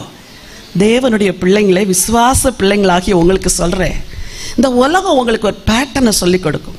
That should not be your pattern, that should not be your life style. அது உங்கள் லைஃப் ஸ்டைலாக இருக்கக்கூடாது. அவனுக்கு ஒரு ஆசை, ஆண்டவருக்கு என்ன பிரியம். அப்ப என்ன செஞ்சானா, வாரத்தில் ஒரு நாள் ஆண்டவரை சந்திக்க கடந்து செல்வாராம். அப்போ மனைவிட்ட சொல்லிட்டு போவாராம், இந்த ஒரு நாள் நான் தேவனோடு சஞ்சரிக்க போறேன், நீ என்னை டிஸ்டர்ப் பண்ணாதன்னு சொல்லிட்டு போய் ஒரு நாளெல்லாம் கர்த்தரை தேடுவானாம். அப்ப ஆண்டவரும் அந்நாட்களில் ஆண்டவர் பிரத்யட்சமாய் தரிசனமாவார். ஆண்டவர் இறங்கி வந்து, ஏனோக்கு பாரு, இதெல்லாம் எனக்கு பிரியம் அப்படின்னு பேசுவாரா. எனக்கு இதுதான் ஏனோக்கு பிரியம், இதை உனக்கு சொல்றேன் அப்படின்னு சொல்லுவாராம். இவனுக்கு இதை கேட்டு கேட்டு என்ன ஆசை வந்துருச்சா, நமக்கு ஒரு நாள் பத்தாது, நம்ம போய் எப்படி செய்யணும், 2 நாள் தேவனோட சஞ்சரிக்கணும்னு போனான். எத்தனை நாள்? முதல்ல ஒரு நாள். ஆவிக்குரிய வாழ்க்கையில நீங்க வளர்றது ஜப வாழ்க்கையிலோ வேத தியானத்திலையோ எடுத்த உடனே நீங்க 3 மணி நேரம் ஜபிக்க முடியாது. முதல்ல 5 நிமிஷத்துல ஆரம்பிக்கணும். எல்லா யங்ஸ்டர்ஸும் கை வைத்துங்க. சோ கால்ட் யங்ஸ்டர்ஸ், ஐயா ஒருத்தர் வைத்துறாரு, சந்தோஷம். பாருங்க, கவனிங்க, listen me. Every day start to pray for 5 minutes. எவ்வளவு நேரமா? ப்ளூ ஷர்ட், உன் பேர் என்ன மகனே? மாட்டிக்கிட்டான் அப்படின்னு சொல்றாங்களா எல்லாரும்? உன் பேர் என்ன ராஜா? என்னம்மா? பெனிட்டோ. நீ எவ்வளவு நேரம் ஜெபம் பண்ற நான் கேட்கல, நீ ஜெபிக்கவே இல்லைன்னா கூட பரவாயில்ல. இன்னையிலேருந்து எவ்வளவு நேரம் ஸ்டார்ட் பண்ண போற? 5 minutes. Can you pray for 5 minutes? 5 நிமிஷம் ஜெபிக்க முடியுமா? என்ன ஜெபிப்ப? அதானே தெரியல, அதானே ஜெபிக்க மாட்டேங்கிறேன். நம்ம பிள்ளைங்களுக்கு அதான் பிரச்சனை. என் கையில 4 விரல் இருக்கா, நான் யங்ஸ்டர்ஸ்க்கு பேசுறேன். ப்ரே, அதுக்கு கொஞ்சம் ஸ்பெல்லிங் சொல்லுங்க பார்க்கலாம். Pray, PRA. குட்டீஸ் உட்கார்ந்துருக்கிறீங்களே, நீங்க சொல்லுங்க. ப்ரே. குடும்ப முகாம்னா எல்லாருக்கும் பேசணும்ல, உங்களுக்கு சொல்லுங்க. ப்ரேக்கு ஸ்பெல்லிங் சொல்லுங்க. PRA. Very good. இன்னைக்கு ஆன்டி 5 minutes ஜெபம் பண்றதுக்கு உங்களுக்கு சொல்லி தர போறேன். எவ்வளவு நேரம்? நீங்க எல்லாரும் கொஞ்சம் எலும்புங்களையும் பார்க்கலாம். அழகா இருக்கிறீங்க, ரீத் எல்லாம் போட்டு வந்திருக்கிறீங்க, நல்லா ஸ்கார்ஃப் எல்லாம் கட்டிருக்கு. நீங்க இல்ல, குட்டி பிள்ளைங்க எல்லாம் எழும்புங்க. Front row. Very good. இங்க குட்டி பிள்ளைங்க இருக்கிறீங்களா? எழும்புறீங்களா? ஏன்னா இவங்க தான் அடுத்த தலைமுறை, நெக்ஸ்ட் ஜெனரேஷன். இவங்க தான், இவங்களுக்கு பிரசங்கம் பண்ணணும். Listen me. ப்ரேக்கு ஸ்பெல்லிங் என்ன? PRAY. ஆன்டி இதுக்கு ஒரு ஷார்ட் ஃபார்ம் சொல்லி தர போறேன். சொல்லி இப்படி கை வச்சுக்கோங்க. PRAY. P means praise God. எப்படி? praise God. காலையில் 5 நிமிஷம் போய், ஏசப்பா உங்களுக்கு ஸ்தோத்திரம், நேற்றெல்லாம் என்னை காப்பாத்தினீங்க, ஸ்தோத்திரம். நல்ல அப்பா கொடுத்தீங்க, சொல்லுங்க பார்க்கலாம். ஸ்தோத்திரம். நல்ல அம்மா கொடுத்தீங்க, சொல்லுங்க, சத்தமா சொல்லுங்க. கொடுக்கலையா? நல்ல அப்பா அம்மா இல்லையா? அடிக்கிற அப்பா அம்மாவா? அப்ப சொல்லுங்க, நல்ல அப்பா அம்மா கொடுத்தீங்க, ஸ்தோத்திரம். நல்ல பிரதர்ஸ் சிஸ்டர்ஸ் கொடுத்தீங்க, ஸ்தோத்திரம். நல்ல சாப்பாடு கொடுத்தீங்க, ஸ்தோத்திரம். நல்ல ட்ரெஸ் கொடுத்தீங்க. எவ்வளோ பேர் ரோட்டில் பெக்கர்ஸ் இருக்கிறாங்கல்ல, அவங்களுக்குலாம் ட்ரெஸ் இல்லைல்ல. ஏசப்பா பாருங்க எவ்வளோ அழகாக white dress, brown dress, blue dress, green dress, அழகழகாக ப்ளூ டிஷர்ட், பிங்க் டிஷர்ட், ரொம்ப நல்லா போட்டு வந்திருக்கிறீங்க. So you have to thank Jesus and praise Jesus. So P for praise. சொல்லுங்க, பி ஃபார் ப்ரைஸ். அப்படி இல்லைன்னா சி மேஜர். அப்படி இல்லைன்னா ஏசப்பாட்ட போய் உட்காந்து பாட்டு புக்கு இருக்குல்ல, தமிழோ இங்கிலீஷோ எடுத்து வச்சுட்டு, The name of the Lord is a strong tower, the righteous run into it and they are saved. The name of the Lord is a strong tower, the righteous run into it and they are saved. இந்த பாட்டு தெரியுமா? Blessed be the name of the Lord. சரி, வேற என்ன பாட்டு தெரியும் உங்களுக்கு? சொல்லுங்க. இந்த பாட்டை படிங்க. இன்னைக்கு போய் உங்க மாமிட்ட நெட்ல போட்டு கேட்டு Blessed be the name of the Lord சொல்லித்தாங்கன்ட்டு டெய்லி மார்னிங் சொல்லி நீங்க அந்த பாட்டை பாடலாம். சரியா? எங்க சண்டே ஸ்கூல்ல ஒரு தம்பிட்ட கேட்டேன், உனக்கு என்ன பாட்டு பிடிக்கும் அப்படின்னு கேட்டேன். எபினேசரை பாட்டு பிடிக்கும் அப்படின்னா. என்ன பாட்டு தெரியுமா உங்களுக்கு? எபினேசரை பாட்டு தெரியாதா? என்ன ஸ்கேலுப்பா? டியா, ஏ மைனர் கொடுத்துறேன். நானும் என் வீடும் என் வீட்டார் அனைவரும் ஓயாமல் நன்றி சொல்வோம். நானும் என் வீடும் என் வீட்டார் அனைவரும் ஓயாமல் நன்றி சொல்வோம். சொல்லுங்க, இந்த பாட்டு தெரியுமா? இது மாதிரி 10 songs பை ஹார்ட் பண்ண போறீங்க. எத்தனை சாங்ஸ்? உங்களுக்கே பிரசங்கம் இல்லைன்னா கூட நான் அன்னைக்கு உங்களுக்கு பிரசங்கம் பண்ண போறேன். எத்தனை பாட்டு? எத்தனை பாட்டு? உங்களுக்கு தெரிஞ்ச பாட்டெல்லாம் சொல்லுங்க பார்க்கலாம். தெரிஞ்ச பாட்டு. சரி, இன்னைக்கு போய் உன் மம்மிங்களே, நீங்க ஒழுங்கா பாட்டு சொல்லி கொடுக்கல பிள்ளைங்களுக்கு, அப்படிதானே? இன்னைக்கு போய் எல்லா குட்டீஸ்க்கும் 10 சாங் ப்ரைசிங் சாங் சொல்லி கொடுக்க போறீங்க. சரியா? எங்க பிள்ளைங்க சின்னதா இருக்கும் பொழுது நான் நடைமுறையா பேச விரும்புறேன்.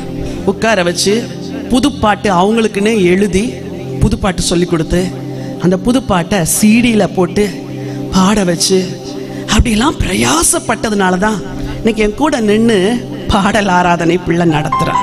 நான் சொல்றேன், உங்க பிள்ளைங்களுக்கு கர்த்தரை துதிக்கிற 10 பாட்டு சொல்லி கொடுக்கணும். சரியா? நீங்க போய் ஒரு நோட்டை எடுத்து உங்க மம்மி அல்லது டேடி அக்கா அல்ல அண்ணன்ட்ட கேட்டு 10 songs என்ன செய்யணும்? பை ஹார்ட் பண்ணணும். Sit down. God bless you. சரி, பி ஃபார் பிரைஸ். அதுக்கு அடுத்து ஆர், அப்படிதானே? பிக்கு அடுத்து என்னது? ஆர். ஆர்னா ரிப்பென்டன்ஸ். சொல்லுங்க, அப்படின்னா என்ன அர்த்தம் தெரியுமா? ஏசப்பா, நேற்று போய் பேசிட்டேன், மன்னிச்சுக்கோங்க. என் ஃப்ரெண்டை கிள்ளிட்டேன், மன்னிச்சுக்கோங்க. அம்மாவுக்கு தெரியாம நான் இதெல்லாம் எடுத்து சாப்பிட்டுட்டேன். ஏசப்பா, தப்பு செய்கிறேம்மா, நிறைய செய்கிறேம்மா. ஹோம்ஒர்க் பண்ணிட்டேம்மா. ஆனால் ஸ்கூலில் போய் மிஸ் கேட்கும்போது, மிஸ் நேற்று நான் தூங்கிட்டேன் மிஸ், ஹோம்ஒர்க் பண்ணலை. ஆனால் அம்மாட்ட என்ன சொன்னீங்க? ஹோம்ஒர்க்கு பண்ணிட்டேன். அப்போ போய் அப்போ ஆறுனா, ஏசப்பா நான் செஞ்ச எல்லா தப்பையும் எனக்கு என்ன செஞ்சிருங்க? மன்னிச்சிருங்க. சரி, அதுக்கு அடுத்த லெட்டர் என்னது? ஏ. ஏன்னா ஆஸ்க். என்ன செய்யணும்? கேட்குறீங்களா?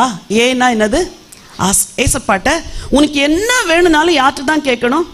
அம்மா அப்பாவை தொந்தரவு பண்ணக்கூடாது. எனக்கு அது வாங்கி கொடுங்க, எனக்கு இது வாங்கி கொடுங்க. நோ, முட்டி போட்டு ஏசப்பா எனக்கு இன்னைக்கு சாக்கோ பை சாப்பிட ஆசையா இருக்குது, எங்க டேடி எனக்கு வாங்கி தரணும். நான் ஜோம் பண்றேன். 2 தடவை சொல்லிட்டு வந்துடணும். உங்க டேடி சாயங்காலம் வரும்போது வழக்கமா செவ்வாழை வாங்கிட்டு வர்றவர் அன்னைக்கு என்ன வாங்கிட்டு வருவார் தெரியுமா? சொல்லுங்க. சாக்கோ பை வாங்கிட்டு வருவார். நீ என்ன விரும்புனியோ அதை வாங்கிட்டு வருவார். ஏன்னா நீ யார்கிட்ட கேட்டிருக்கிற? ஏசப்பா, ஏசப்பா எனக்கு நல்ல ஞானம் தாங்க, அறிவு தாங்க. I love these kids. இந்த பிள்ளைங்களை நான் ரொம்ப நேசிக்கிறேன்.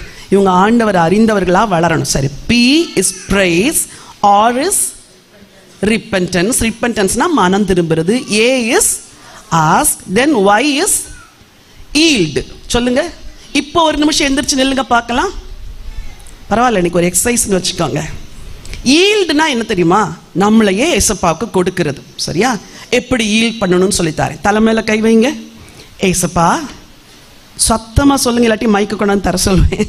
ஏசப்பா, தம்பிங்க சொல்லுங்க. ஏசப்பா, என் சிந்தைய உங்க கையில ஒப்பு கொடுக்கிறேன். நான் தேவையில்லாதெல்லாம் நினைக்க கூடாது. ஏசப்பா, இப்ப இங்க வைங்க. ஏசப்பா, இது என்னது? என் கண்ணை சொல்லுங்க, கண்களை உங்கள்கிட்ட ஒப்பு கொடுக்கிறேன். நான் தேவையில்லாதெல்லாம் என்ன செய்யக்கூடாது? பார்க்கக்கூடாது. டாம் அண்ட் ஜெரி 3 மணி நேரம் உட்காந்து பார்க்கக்கூடாது. சரியா? அப்புறம் அந்த டிவி இந்த டிவி எல்லாம் ரொம்ப நேரம் பார்க்கக்கூடாது. கொஞ்ச நேரம் பார்க்கணும், அதோடு நிறுத்திக்கணும். சரி, இப்போ இங்கே இதை வச்சுட்டு சொல்லுங்க. ஏசப்பா, என் காதுகளை உங்கள்கிட்ட ஒப்பு கொடுக்குறேன். நான் தேவையில்லாதெல்லாம் என்ன செய்யக்கூடாது? கேட்கக்கூடாது. உன் ஃப்ரெண்டு வந்து சொல், டேய் அந்த குண்டா வரான்டா அப்படின்னா நீயும் சேச்சா அப்படிலாம் சொல்லாத, பாவம் இல்லை அப்படி சொல்லணும். அவன் சொல்கிறத கேட்டுட்டு நீயும் அவனை என்ன சொல்லக்கூடாது? பாவம் இல்லை, அவனுக்கு கஷ்டமாக இருக்குல்ல, அப்போ சொல்லு, காதுகள் ஏசப்பா தேவையில்லாத கேட்கக்கூடாது. அப்புறம் சொல்லுங்க, ஏசப்பா என் வாயை சொல்லுங்க உங்கள்கிட்ட ஒப்பு கொடுக்குறேன், தேவையில்லாதெல்லாம் பேசக்கூடாது. அப்புறம் ஏசப்பா என் ஹார்ட்டை உங்கள்கிட்ட ஒப்பு கொடுக்குறேன், எப்பவும் என் கூட நீங்கள் இருக்கணும். கை வைத்து சொல்லுங்க, ஏசப்பா என் கையை உங்கள்கிட்ட ஒப்பு கொடுக்குறேன், நான் திருடக்கூடாது, நான் தேவையில்லாதெல்லாம் செய்யக்கூடாது. கால் மேலே கை வச்சு சொல்லுங்க, ஏசப்பா என் கால்களை உங்கள்கிட்ட ஒப்பு கொடுக்குறேன். இந்த பிள்ளைங்களுடைய மதர்ஸ் கொஞ்சம் கை வைத்துங்க பார்க்கலாம். இந்த பிள்ளைங்களுடைய பேரண்ட்ஸ் இருக்கிறீங்களா? நல்லா கை வைத்துங்க. இன்னைக்கு வீட்டில் போய் இந்த PR மற்றவங்க பேரண்ட்ஸ்லாம் வரலையா? வந்திருக்கிறாங்களா? அப்பா அம்மா வந்திருக்கிறாங்களா? கையை உயர்த்த மாட்டேங்கிறாங்க. Okay, God bless you. இந்த PRAY நீங்கள் இன்னையிலேருந்து ப்ராக்டிஸ் பண்ணும். P for praise, R for repentance பாவ மன்னிப்பு, A for ask, Y for இந்த மாதிரி நீ வந்து ஏசப்பாட்ட 5 மினிட்ஸ் ஜெபம் பண்ணணும். சரியா? அடுத்த 5 மினிட்ஸ் இல்லை, எத்தனை பேர் பைபிள் படிக்கிறீங்க? பைபிள் படிக்கிறியா செல்லம்? இன்னைக்கு படிச்சிங்களா? படிச்சிங்களா? Very good. நீங்கள் படிக்கலையா? படிச்சிங்களா? Very good. நீங்கள் படிச்சிங்களா? என்ன படிச்சிங்க? சரி, நீங்கள் படிக்கலை, பரவாயில்ல, உண்மையை ஒத்துக்கிட்டாங்க. ஒரு கிளாப் பண்ணுங்க பார்க்கலாம். படிக்கலைன்னு உண்மையை சொல்லிட்டாங்க. சரி, டெய்லி இன்னையிலிருந்து சங்கீதத்தில் ஒரு சங்கீதம் படிக்கணும். சரியா? சங்கீதத்தில் பெருசாக இருக்குன்னு விட்டுறக்கூடாது. பெருசாக இருந்தால் கூட ஒரு தடவை படித்து டெய்லி ப்ரே பண்ணணும். டெய்லி பைபிள் வாசிக்கணும். 10 நிமிஷம் யாருக்கு? ஏசப்பாக்கு. சரியா? தகப்பனே, இந்த குழந்தைங்களை நம்முடைய கரத்தில் ஒப்பு கொடுக்குற வருங்கால தலைமுறையாகி இந்த பிள்ளைங்களை நீங்கள் பொறுப்பெடுத்து நடத்துங்க. In Jesus name, amen. God bless you. இவங்களுக்கு ஒரு கைத்தட்டுக்கு பார்க்கலாம். சபை பிள்ளைங்களுடைய ஆவிக்குரிய வாழ்க்கையில் ரொம்ப கவனமாக இருக்கணும். இந்த எல்லா பிள்ளைகளுக்காக ஜெபிக்கணும். God bless you. உட்காருங்க. நோவா தேவனோடு கூட சஞ்சரித்து கொண்டிருந்தான். அப்போ 2 நாள் போனாரு. அப்புறம் அவருக்கு ரொம்ப ஆசை வந்துருச்சு. 3 நாள் போனாரு. அப்புறம் ரொம்ப ஆண்டவர் மேல அன்பு வந்துருச்சு. 4 நாள் போனார். அப்புறம் ஒரு நாள் ஆண்டவர் சொன்னாரா, நோவா 4 நாள் 5 நாள் 6 நாள் வந்துட்டேன், இனிமே என் கூடயே வந்துரு அப்படின்ட்டு நோவாவை ஏனோக்கை ஆண்டவர் கூப்பிட்டுட்டார். ஏனோக்கை ஆண்டவர் அழைத்தவுடன் ஏனோக்கு காணப்படாமற் போனார் அப்படின்னு சரித்திரம் சொல்லுது. இன்னைக்கு நீங்க ஆண்டவரோடு சஞ்சரிக்கிற வாழ்க்கை சின்னதா துவங்குங்க, விட்டுறாம செய்யுங்க. 5 நிமிஷம் ஆனாலும் டெய்லி ஜெபம் பண்ணிருங்க. ஒரு சாப்டர் ஆனாலும் பைபிளை வாசிச்சிருங்க. தொடர்ந்து வாசிக்க வாசிக்க உங்க ஆவிக்குரிய ஜீவியத்தில் அது பழக்கமா மாறிடும். நல்லா கவனிங்க. வழக்கம் பழக்கமாக மாறும், பழக்கம் அபிஷேகமாக மாறும். சில நாட்கள் காலையில் எந்திரிக்கும் போதே ஏதோ ஒரு பாட்டை பாடிக்கிட்டே எந்திரிப்பேன். எனக்கு அது ஆச்சரியமா இருக்கும். காலையில் எழும்பும் போதே ஒரு வேத பகுதியை ஞாபகப்படுத்துவார். அதை உடனே பார்த்தா அன்னைக்கு எனக்கு வேண்டிய ஒரு வார்த்தை அதில் இருக்கும். ஆண்டவரோடு நடக்கிற வாழ்க்கை, சஞ்சரிக்கிற வாழ்க்கை. தகப்பனாகி உங்கள் எல்லாருக்கும் சொல்றேன், வேலை இருக்குது, தொழில் இருக்குது, பிஸ்னஸ் இருக்குது, எல்லாம் இருக்குது. ஆனால் ஒவ்வொரு நாளும் காலையில் நீங்கள் முழங்கால் படியிட்டு ஜெபித்து வேதத்தை வாசித்து உங்கள் நாட்களை துவங்குங்க. குடும்பமாக சேர்ந்து ஜெபிக்கிறதுக்கு ஒரு நேரத்தை ஒதுக்குங்க. இந்த வாழ்க்கை தான் தேவனோடு சஞ்சரிக்கிற ஒரு வாழ்க்கை. சரி, மூணாவதாக ஆதியாகமம் 6:22 வாசிக்கலாமா? நோவா அப்படியே செய்தான். தேவன் தனக்கு கட்டளையிட்டபடியெல்லாம் அவன் செய்து முடித்தான். நோவா எப்படி செய்தார்?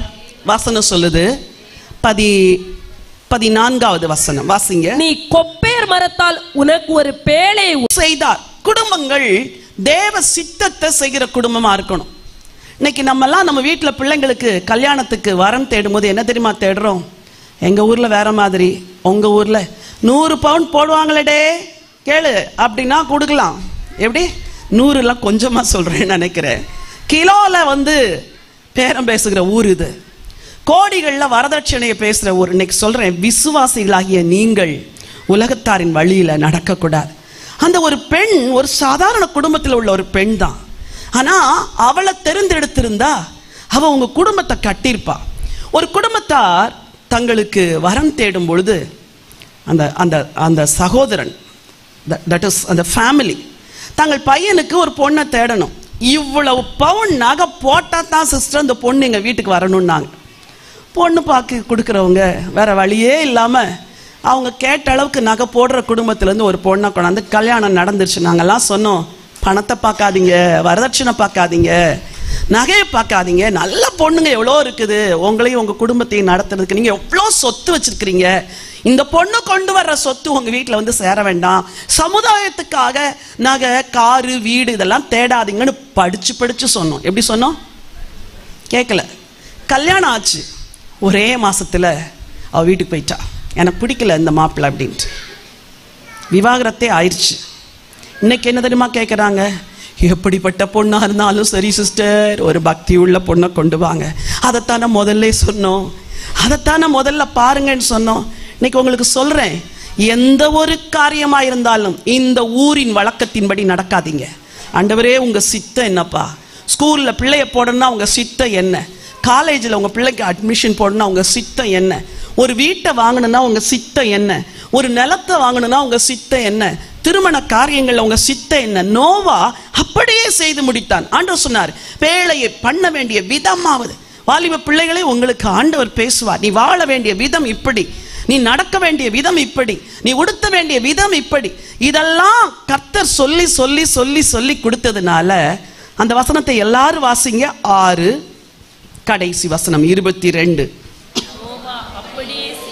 நோவா அப்படியே செய்தான். தேவன் தனக்கு கட்டளையிட்டபடியெல்லாம் செய்து முடித்தான். இன்னைக்கு நம்ம வாழ்க்கையில எல்லா பகுதியிலும் ஆண்டவர் சித்தத்தை அறியணும். காட்ஸ் வில்ல அறியறது எப்படி?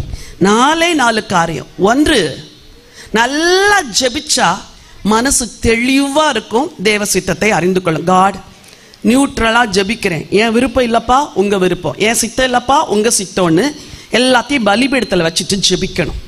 தேவ சித்தத்தை அறிகிறது எப்படி? நம்பர் 1, ஆண்டவர் வசனத்தின் மூலமாய் பேசுவார். எதன் மூலமாய் பேசுவார்? சின்ன சின்ன விஷயங்கள் கூட வசனத்தின் மூலமாய் பேசுவார். 2வது, மனசுல ஒரு பெரிய சமாதானம் இருக்கும். இதை செய்யலாமா வேண்டாமா நீங்க நினைக்கும் பொழுது டிஸ்டர்ப்டா ஃபீல் பண்ணீங்கன்னா நிறுத்திடணும். இல்லை ஆண்டவரே நான் கொஞ்சம் வெயிட் பண்றேன், அவசரப்பட்டு ஆத்திரப்பட்டு எடுக்கிற முடிவெல்லாம் வீணா போயிடும். நம்பர் 3, முதலாவது நான் சொன்னேன் நல்லா ஜெபிக்கணும்னு சொன்னேன். 2வது, வேத வசனத்தின் மூலமாய் பேசுவார். 3வது, மனதில் ஒரு பெரிய சமாதானம் கொடுப்பார். அதை செய்யும் பொழுதெல்லாம் ஒரு டிஸ்டர்பன்ஸ் இருந்துச்சுன்னா நீங்க என்ன செய்யக்கூடாது? அதை செய்யக்கூடாது. ஒரு சின்ன சாட்சியை தான் சொல்றேன். ஒரு குடும்பத்தில் ஒரு ஃபங்க்ஷன், அந்த ஃபங்க்ஷனுக்கு கூப்பிட்டுருந்தாங்க. நான் முதலாவது அந்த குடும்பத்தில் உள்ள அந்த பிள்ளைக்கு ஒரு கிஃப்ட் வாங்கிட்டேன். மனசு சொல்லுது நீ இன்னொரு கிஃப்ட் வாங்கு அப்படிங்கிறார். எதுக்கு? அன்று ஏற்கனவே நல்ல கிஃப்ட் தானே வாங்கிட்டேன், இன்னொரு கிஃப்ட் ஏன் வாங்க சொல்லி கர்த்தர் சொன்னார் நீ வாங்குனார். ஃபங்க்ஷன் போகிறதுக்கு முன்னாடி காரை நிறுத்தி ஒரு கடையில் நானே போய் ஒரு கிஃப்ட்டை வாங்கிட்டு வந்துட்டேன். எனக்குள்ள ஒரு கேள்வி, ஏன் ஆண்டவர் 2 கிஃப்ட் வாங்க சொன்னீங்க? அந்த ஒரு பொண்ணுக்கே எதுக்கு 2 கிஃப்ட்? அங்கே போய் பார்த்தா அந்த ஃபங்க்ஷனில் அவங்களுடைய சகோதரியின் பிள்ளைக்கும் அன்னைக்கு அவங்க அந்த ஃபங்க்ஷனை வச்சிருக்கிறாங்க. 2 பேர் உட்கார்ந்துருக்கிறாங்க. ஓ காட், ஸ்டேஜில் போய் நான் ஜெபம் பண்ணிட்டு ஒரு குழந்தைக்கு கிஃப்ட் கொடுத்துருந்தா அந்த அடுத்த குழந்தை ஏங்கி இருக்குமே. தேவனே நீங்கள் எவ்வளோ நல்ல தேவன், மனசில் பேசுகிறீங்கப்பா, மனசில் பேசுகிறீங்க. ஆண்டவர் மனசுக்குள்ளே பேசுவார். ஒரு காரியத்தை தப்புன்னு மனசுக்குள்ள வேண்டாம் மகனே, வேண்டாம், நீ இப்படி நினைக்கிறது வேண்டாம், நீ ரொம்ப நேரம் மொபைல் பார்க்கறது வேண்டாம், நீ தேவையற்ற காட்சிகளை மொபைலில் பார்க்கறது வேண்டாம், உன் நேரத்தை வீணாக்குற அப்படின்னு மனசுக்குள்ள பேசுவார். 5 முறை செவி கொடுக்கலன்னா 6வது முறை பேச மாட்டார். 5வதா 4வதா ஆலயத்துக்கு வரும்பொழுது பலிபீடத்திலிருந்து பேசுவார். சில வேளைகளில் பார்க்குற வசனத்தின் மூலமாய் பேசுவார், கேலண்டர் மூலமாக பேசுவார், புக்கை திருப்பினீங்கன்னா அங்கே பேசுவார்.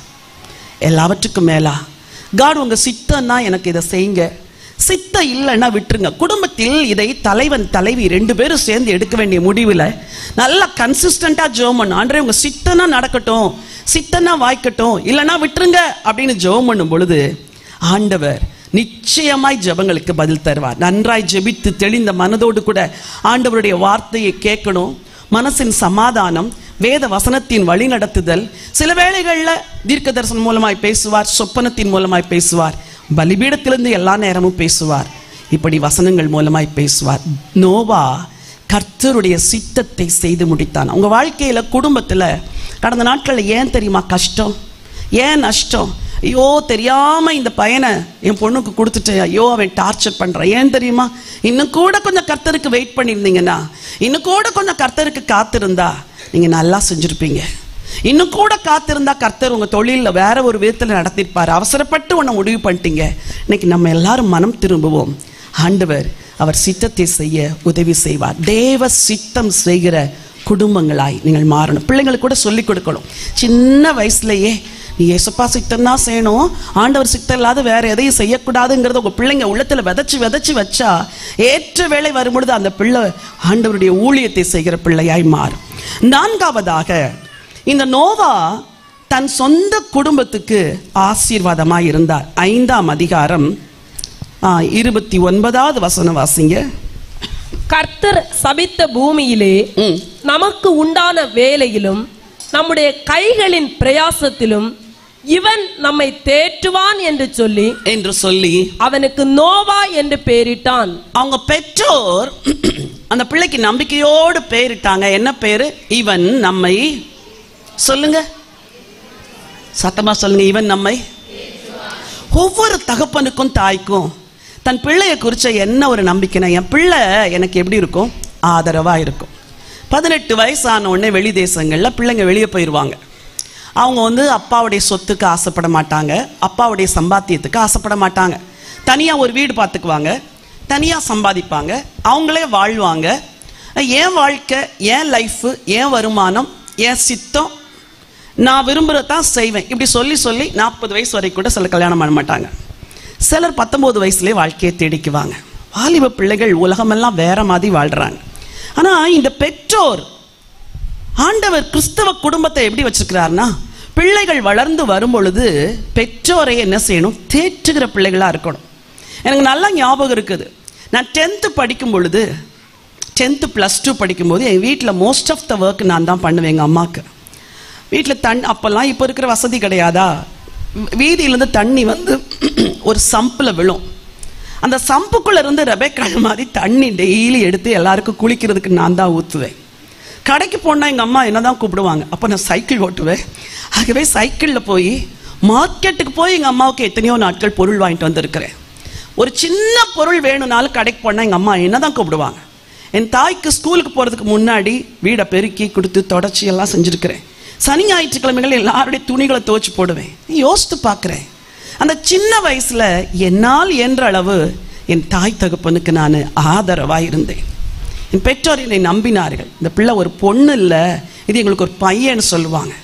வாலிப பிள்ளைகளே, இன்னைக்கு நான் உங்களுக்கு சொல்கிறேன், பெற்றோர் வீட்டில் நீங்கள் இருக்கிற காலத்தில் தான் உங்கள் தாய் தகப்பனுக்கு நீங்கள் உதவி செய்ய முடியும். உங்களுக்குன்னு ஒரு வாழ்க்கை வந்த பிறகு நீங்கள் ரொம்ப இங்கே செய்ய முடியாது.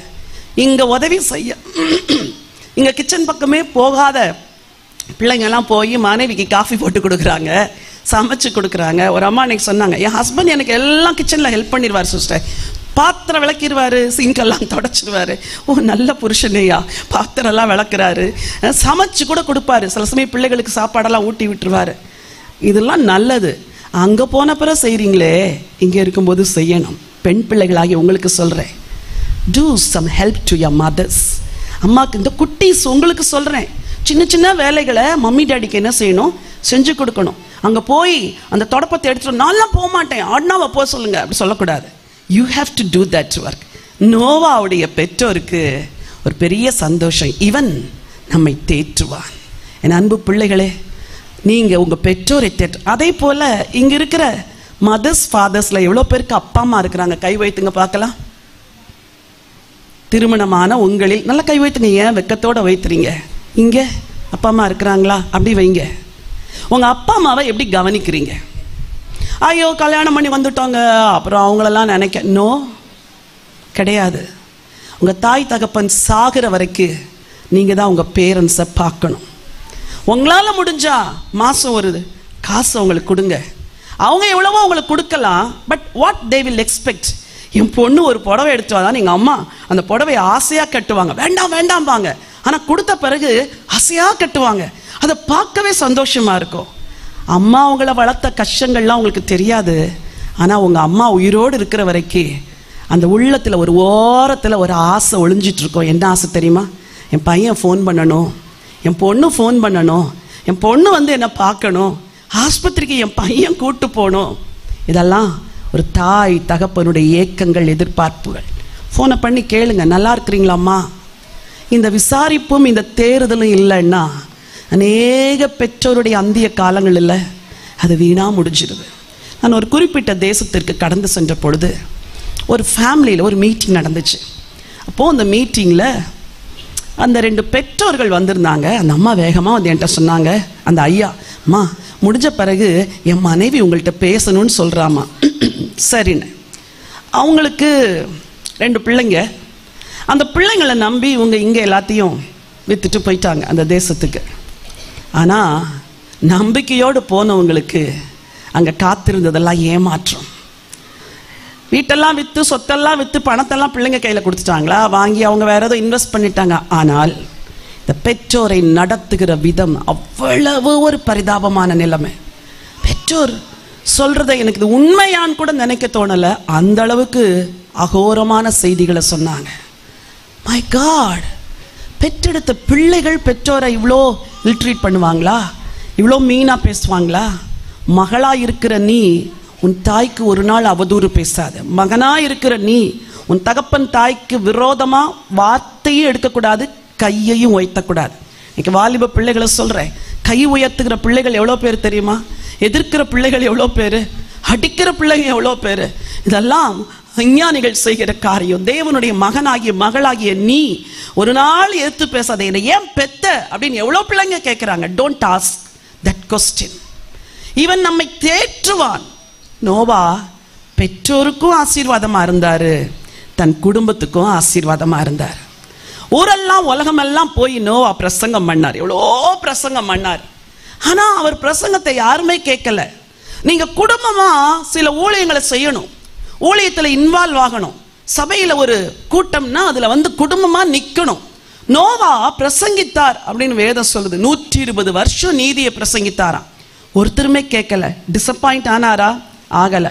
இங்கே இருக்கிற ஸ்திரீகளுக்கு முக்கியமாக நான் சொல்கிறேன், கர்த்தர் என்னை திரும்ப திரும்ப திரும்ப திரும்ப பேசுகிற ஒரு காரியம் என்ன தெரியுமா? நீ அடுத்த தலைமுறைக்கு ஆசீர்வாதமாக இருக்கணும் அப்படின்னு. எத்தனை பேர் எங்கள் யூடியூப் சேனலை பார்க்குறீங்க? God bless you. 2 சேனல் இருக்குது எங்களுக்கு. ஒன்று பைபிள் கால்ஸ், இன்னொன்று ஜெயராணி ஆண்ட்ரூ என்ற சேனல். இந்த 2 சேனல்லையும் இந்த ஜெயராணி ஆண்ட்ரூங்கிற சேனலில் டெய்லி ஒரு 5 minutes டுடேஸ் விக்ட்ரின்னு ஒரு செய்தி வருது. கோல்டன் காஸ்பல் டிவியில் கூட அதை ஒவ்வொரு நாளும் டெலகாஸ்ட் பண்ணுறேன்னு சகோதரர் சொன்னாங்க. I am glad. அந்த சின்ன செய்தி ராத்திரி 12 மணிக்கு வரும். எவ்வளோ பேருடைய வாழ்க்கையில் ஆறுதலை கொண்டு வந்திருக்குது.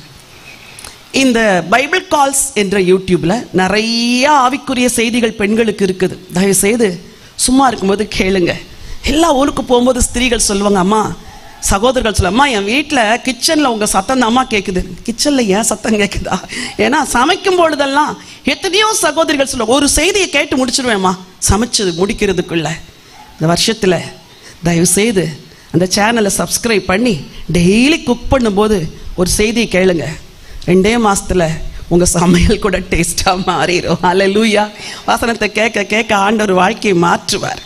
சரி, அப்போது கர்த்தர் நம்முடைய குடும்பத்திற்கு எத்தனையோ காரியங்களை ஆசீர்வாதமாய் வைத்திருக்கிறார். நீங்க உங்க குடும்பத்துக்கு ஆசீர்வாதமா மாறணும்னா வசனத்துக்கு ஒப்பு கொடுக்க கர்த்தர் உங்க குடும்பத்துக்கு நீங்க ஆசீர்வாதமாய் மாற்றுவார். அதுல ஒரு யூடியூப்ல வர ஒரு every Tuesday next generation prayer அப்படின்னு ஒன்று இருக்குது. என்ன பிரேயர்? உங்களுக்கு தான் பேசுறேன்னு நினைக்கிறேன். என்ன பிரேயர்? Next generation. அந்த யூடியூப்ல போய் உள்ள பார்த்து அதை ஓப்பன் பண்ணுங்க. அதுல 1 மணி நேரம் ஒரு ஜெபம் டெய்லி. அந்த ஜெபம் எதுக்கு தெரியுமா? நம்ம அடுத்த சந்ததிக்காக ஜெபிக்கிற ஜெபம். நம்ம பக்தியா இருக்கிறோம், நம்ம பிள்ளைங்களை பக்தி மார்க்கத்தில் நடத்தலைன்னா இன்னும் 30 வருஷத்துல சர்ச்சு காலியா இருக்கும். ஏன் தெரியுமா? நமக்கெல்லாம் வயசாயிரும், நம்ம சர்ச்சுக்கு வர முடியாது, வீட்டில் இருப்போம். இந்த தலைமுறையை கர்த்தருக்குள்ள நடத்தலைன்னா 30 வருஷம் கழிச்சு சர்ச்சில் யாரும் இருக்க மாட்டாங்க. ஏன்னா 2ஆம் தலைமுறை எங்கேயோ போயிருது. இன்னைக்கு மேற்கத்திய நாடுகள், கிழக்கத்திய நாடுகள் இதான் நடக்குது. ஆலயம் எம்டியா இருக்குது, பூட்டி போட்டிருக்குது. பல வருட பழமையான ஆலயங்கள் எல்லாம் பூட்டி கிடக்குது. ஏன்னு கேட்டா வெறும் வயசானவங்க 5 பேர் வராங்க, அவங்க போடுற காணிக்கெல்லாம் எங்களுக்கு எலக்ட்ரிசிட்டி பில்லுக்கு கூட பத்தலைங்க, அதனால சர்ச்சை பூட்டிட்டோங்கிறாங்க. So what should we do? இங்க வந்திருக்கிற எல்லாரையும் சொல்றேன், வாரத்தில் ஒரு நாள் 5 ஸ்திரீகளா கூடி உங்க 5 பேருடைய பிள்ளைங்களுக்காக முதல்ல ஜெபம் பண்ணுங்க. இந்த கன்னியாகுமரி மாவட்டத்தில் இருக்கிற பிள்ளைங்களுக்காக ஜெபம் பண்ணுங்க. சபையில் இருக்கிற பிள்ளைகளுக்காக ஜெபம் பண்ணுங்க. இந்தியாவிலும் முழு உலகத்தில் இருக்கிற பிள்ளைகளுக்காக ஜெபம் பண்ணுங்க. நீங்க கேட்கலாம் ஜெப குறிப்புகள் எப்படி கிடைக்கும்? இந்த சொன்னனே நெக்ஸ்ட் ஜெனரேஷன் பிரேயர்ல ஒவ்வொரு வாரமும் 5 ஜெப குறிப்புகள் அதுல வருது. பின்னாக இருக்கிற புஸ்தகங்கள் பிள்ளைகளுக்காக ஜெபிக்கிற ஜெபங்கள் எவ்வளோ இருக்குது. இதை ஏன் சொல்றேன்? நம்மெல்லாம் திறப்புல நின்னா ஆண்டவர் அடுத்த தலைமுறை என்ன செய்வார்? சந்திப்பார். இந்த நோவா என்ன செஞ்சாரு? நோவாவும் அவரோடு கூட மொத்தம் 8 பேரும் பேழைக்குள் பிரவேசித்தார்கள் என்று சொல்கிறது. ஆதியாகமத்தின் புஸ்தகம் 6ஆம் அதிகாரம் ஒரு வசனத்தை வாசிக்கிறேன்.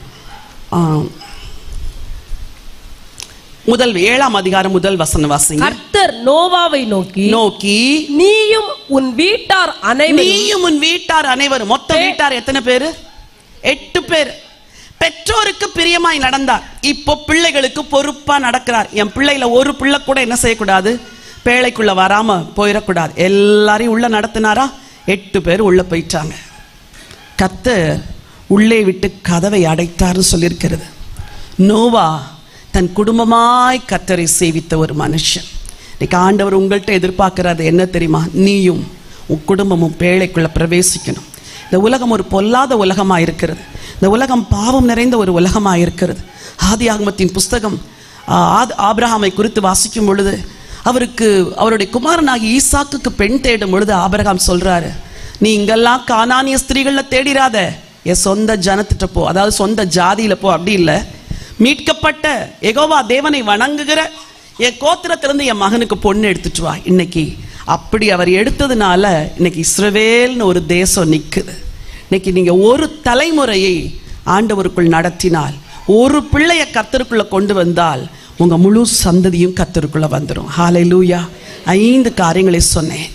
நோவா நீதிமானும் உத்தமனுமாய் இருந்தான். நம்முடைய குடும்பம் முழுதும் ரட்சிக்கப்பட்டு நீதியுள்ள குடும்பமாய் உத்தமமாய் இந்த உலகத்திலே வாழ வேண்டும். நோவா தேவனோடு சஞ்சரித்தார். நீங்களும் உங்கள் குடும்பத்தாரும் தேவனோடு சஞ்சரிக்க வேண்டும். ஒரு வீட்டிலையாவது கூட திரைப்பட பாடல்கள் கேட்கக்கூடாது. ஒருவர் மொபைல் போன்லையாவது ஜோக்குங்களையும் அதையும் இதையும் பார்த்து நேரத்தை வீணடிக்க கூடாது. உலக காரியங்கள் கேளிக்கைகள் நிறைய வந்துருச்சு, டைமை வேஸ்ட் பண்ணாதீங்க. நோவா தேவ சித்தம் செய்தார். உங்கள் குடும்பத்தார் எல்லாரும் தேவ சித்தம் செய்யணும். நோவா தன் குடும்பம் முழுவதற்கும் ஆசீர்வாதமாயிருந்தார். இப்படி வாழ்ந்த நோவாவுக்கு ஆண்டவர் கொடுத்த ஆசீர்வாதம் ஆதியாகமம் 8:5 வாசியுங்கள். 10ஆம் மாதம் மட்டும் ஜலம் வடிந்து கொண்டே இருந்தது. 10ஆம் மாதம் முதல் தேதியிலே மலை சிகரங்கள் காணப்பட்டன. 40 நாள் சென்றபின் நோவா தான் பேழையில் செய்திருந்த ஜன்னலை திறந்து 9:1 படிங்க. பின்பு தேவன் நோவாவையும் அவன் குமாரரையும் ஆசீர்வதித்து நீங்கள் பலுகி பெருகி பூமியை நிரப்புங்கள். சரி, 7வது வசனம். நீங்கள் பலுகி பெருகி பூமியிலே திரளாய் வர்த்தித்து விருத்தியாகுங்கள் என்றார். எல்லாரும் அழிஞ்சு போயிட்டாங்க. இந்த ஒரு குடும்பம் மட்டும் திரளாய் வர்த்தித்து விருத்தியாயிடுச்சு. மற்றவங்க எல்லாம் என்ன செஞ்சாங்க? பெண் கொடுத்தும் பெண் கொண்டும் வாழ்ந்தாங்க, பொருளை சம்பாதிச்சாங்க, ஓடுனாங்க, உழைச்சாங்க. இந்த ஒரு குடும்பம் மட்டும் கர்த்தருக்கு பிரியமா வாழ்ந்ததுனால ஆசீர்வதிக்கிறாராம். கர்த்தர் தருகிற ஆசீர்வாதம் உங்களுக்கு ஐஸ்வர்யத்தை தரும்.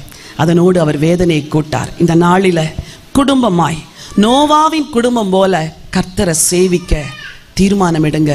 நீங்களும் உங்களுடைய குடும்பமும் ஆசீர்வதிக்கப்படும். எல்லாரும் இருக்கிற இடங்கள்ல ஒரு நிமிஷம் எழும்பி நிற்கலாமா? Thank you father.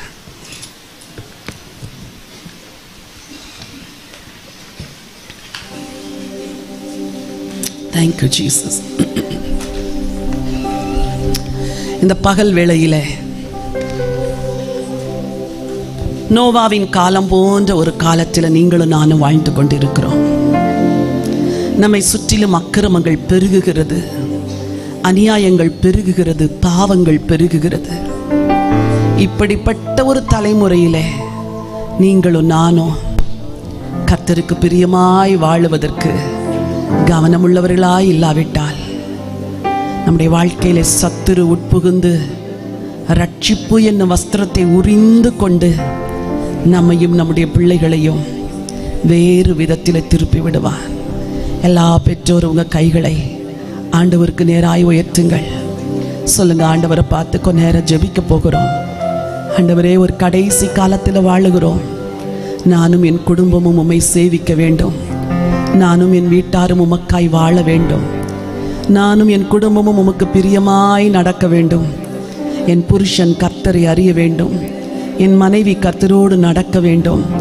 என் பிள்ளைகள் ஆண்டவரே பயபக்தி உள்ள பிள்ளைகளாய் உமக்கு பிரியமாய் வாழ வேண்டும். அப்பா சி மைனர். Thank you Jesus. வாயை திறந்து சொல்லுங்க, ஹல்லேலூயா ஹல்லேலூயா. கொஞ்ச நேரம் ஜெபிக்கலாமா? ஆண்டவரே, நான் ஞானமற்ற மகனைப் போல வாழக்கூடாது, ஞானமற்ற மகளைப் போல வாழக்கூடாது. ஆண்டவரே, என் குடும்பத்தை நான் ரட்சிக்கணும். என் பிள்ளைகளுக்காய் நான் திறப்பில் நின்று ஜெபிக்கணும். நோவா நீதியை பிரசங்கித்தது போல நானும் என் குடும்பமுமாய் ஆண்டவரே நீதியை பிரசங்கித்து பேழையை கட்ட வேணும். ஆண்டவரே, வாயை திறந்து சொல்லுங்க, இயேசப்பா, நோவா பயபக்தி உள்ளவராகி தன் குடும்பத்தை ரட்சிக்க பேழையை உண்டு பண்ணினாரே, எங்க குடும்பத்துல எல்லாருக்கும் பயபக்தியை கொடுங்கப்பா. தெய்வத்துக்கு பயப்படாத பிள்ளைகள் எல்லாம் மாற்றுங்க, புருஷன்மாரை மாற்றுங்க, மனைவிமாரை மாற்றுங்க. ஆண்டவரே, ஹல்லேலூயா. உத்தமனும் நீதிமானுமாய் நோவா வாழ்ந்தது போல அவர் குடும்பம் நீதிமான்களின் குடும்பமாய் மாறினது போல என் வீட்டையும் மாற்றுங்கப்பா. வாயை திறந்து கேளுங்க, என் குடும்பத்தை மாற்றுங்க ஆண்டவரே, எங்க குடும்பங்களை மாற்றுங்க. நாங்க உங்களோடு சஞ்சரிக்கணும் ஆண்டவரே. வாயை திறந்து சொல்லுங்க, உங்களோடு சஞ்சரிக்கணும் ஆண்டவரே. ஹல்லேலூயா. இந்த பொல்லாத உலகத்தில் ஆண்டவரே நாங்க உங்களுக்கு பிரியமா வாழணும். எங்க சின்ன பிள்ளைங்க கூட தினம் ஜெபிக்கணும்ப்பா. இதுவரைக்கும் என் பிள்ளையுடைய ஜெப வாழ்க்கையை குறித்து நான் கவலை இல்லாத இருந்துட்டேன். இன்னைக்கு பெற்றோர் தீர்மானம் எடுங்க. உங்க பிள்ளைங்க ஒவ்வொரு நாளும் ஜெபிக்கிறார்களா? கவனமா பாருங்க. ஒவ்வொரு நாளும் வேதம் வாசிக்கிறார்களா? அவர்கள் உண்மை பேசுகிறார்களா? அவர்கள் நண்பர்கள் எப்படிப்பட்டவர்களா இருக்கிறார்கள்? அவர்கள் யாரோடு பழகுகிறார்கள்? எங்கே போகிறார்கள்? எல்லாத்தையும் கவனிக்கிற பெற்றோராய் நீங்க மாறணும். உங்க பிள்ளைங்க கூட கர்த்தரை சேவிக்கிற பிள்ளைகளாய் மாறணும். வாயை திறந்து சொல்லுங்க, இயேசு ராஜா, இந்த கிருபை எங்களுக்கு தாங்க ஆண்டவரே, இந்த இரக்கத்தை எங்களுக்கு தாங்க ஆண்டவரே. நோவா தேவனுடைய சித்தப்படி செய்தது போல நானும் என் குடும்பமும் உங்க சித்த செய்யணும் ஐயா. உங்க ஒவ்வொரு குடும்பத்தை குறித்து ஆண்டவருக்கு ஒரு நோக்கம் உண்டு. தாவீது ஆலயத்துக்கு பொருள் சேர்த்தார். சாலமோன் ஆலயத்தை கட்டினார். மோசே ஜனங்களை வனாந்தரத்தில் நடத்தி கொண்டு போனார். யோசுவா ஜனங்களை கானானுக்குள் கொண்டு போனார். பவுல் சுவிசேஷ ஊழியத்தை செஞ்சார். உங்க குடும்பத்துக்குன்னு கர்த்தர் ஒரு ஊழியத்தை வச்சிருக்கிறார். ஆண்டவரை பார்த்து கேளுங்க, என் குடும்பத்துக்கு என்னப்பா ஊழியம் வச்சிருக்கிறீங்க? ஆண்டவரே, உதவி செய்யுங்க ராஜா. ஹல்லேலூயா.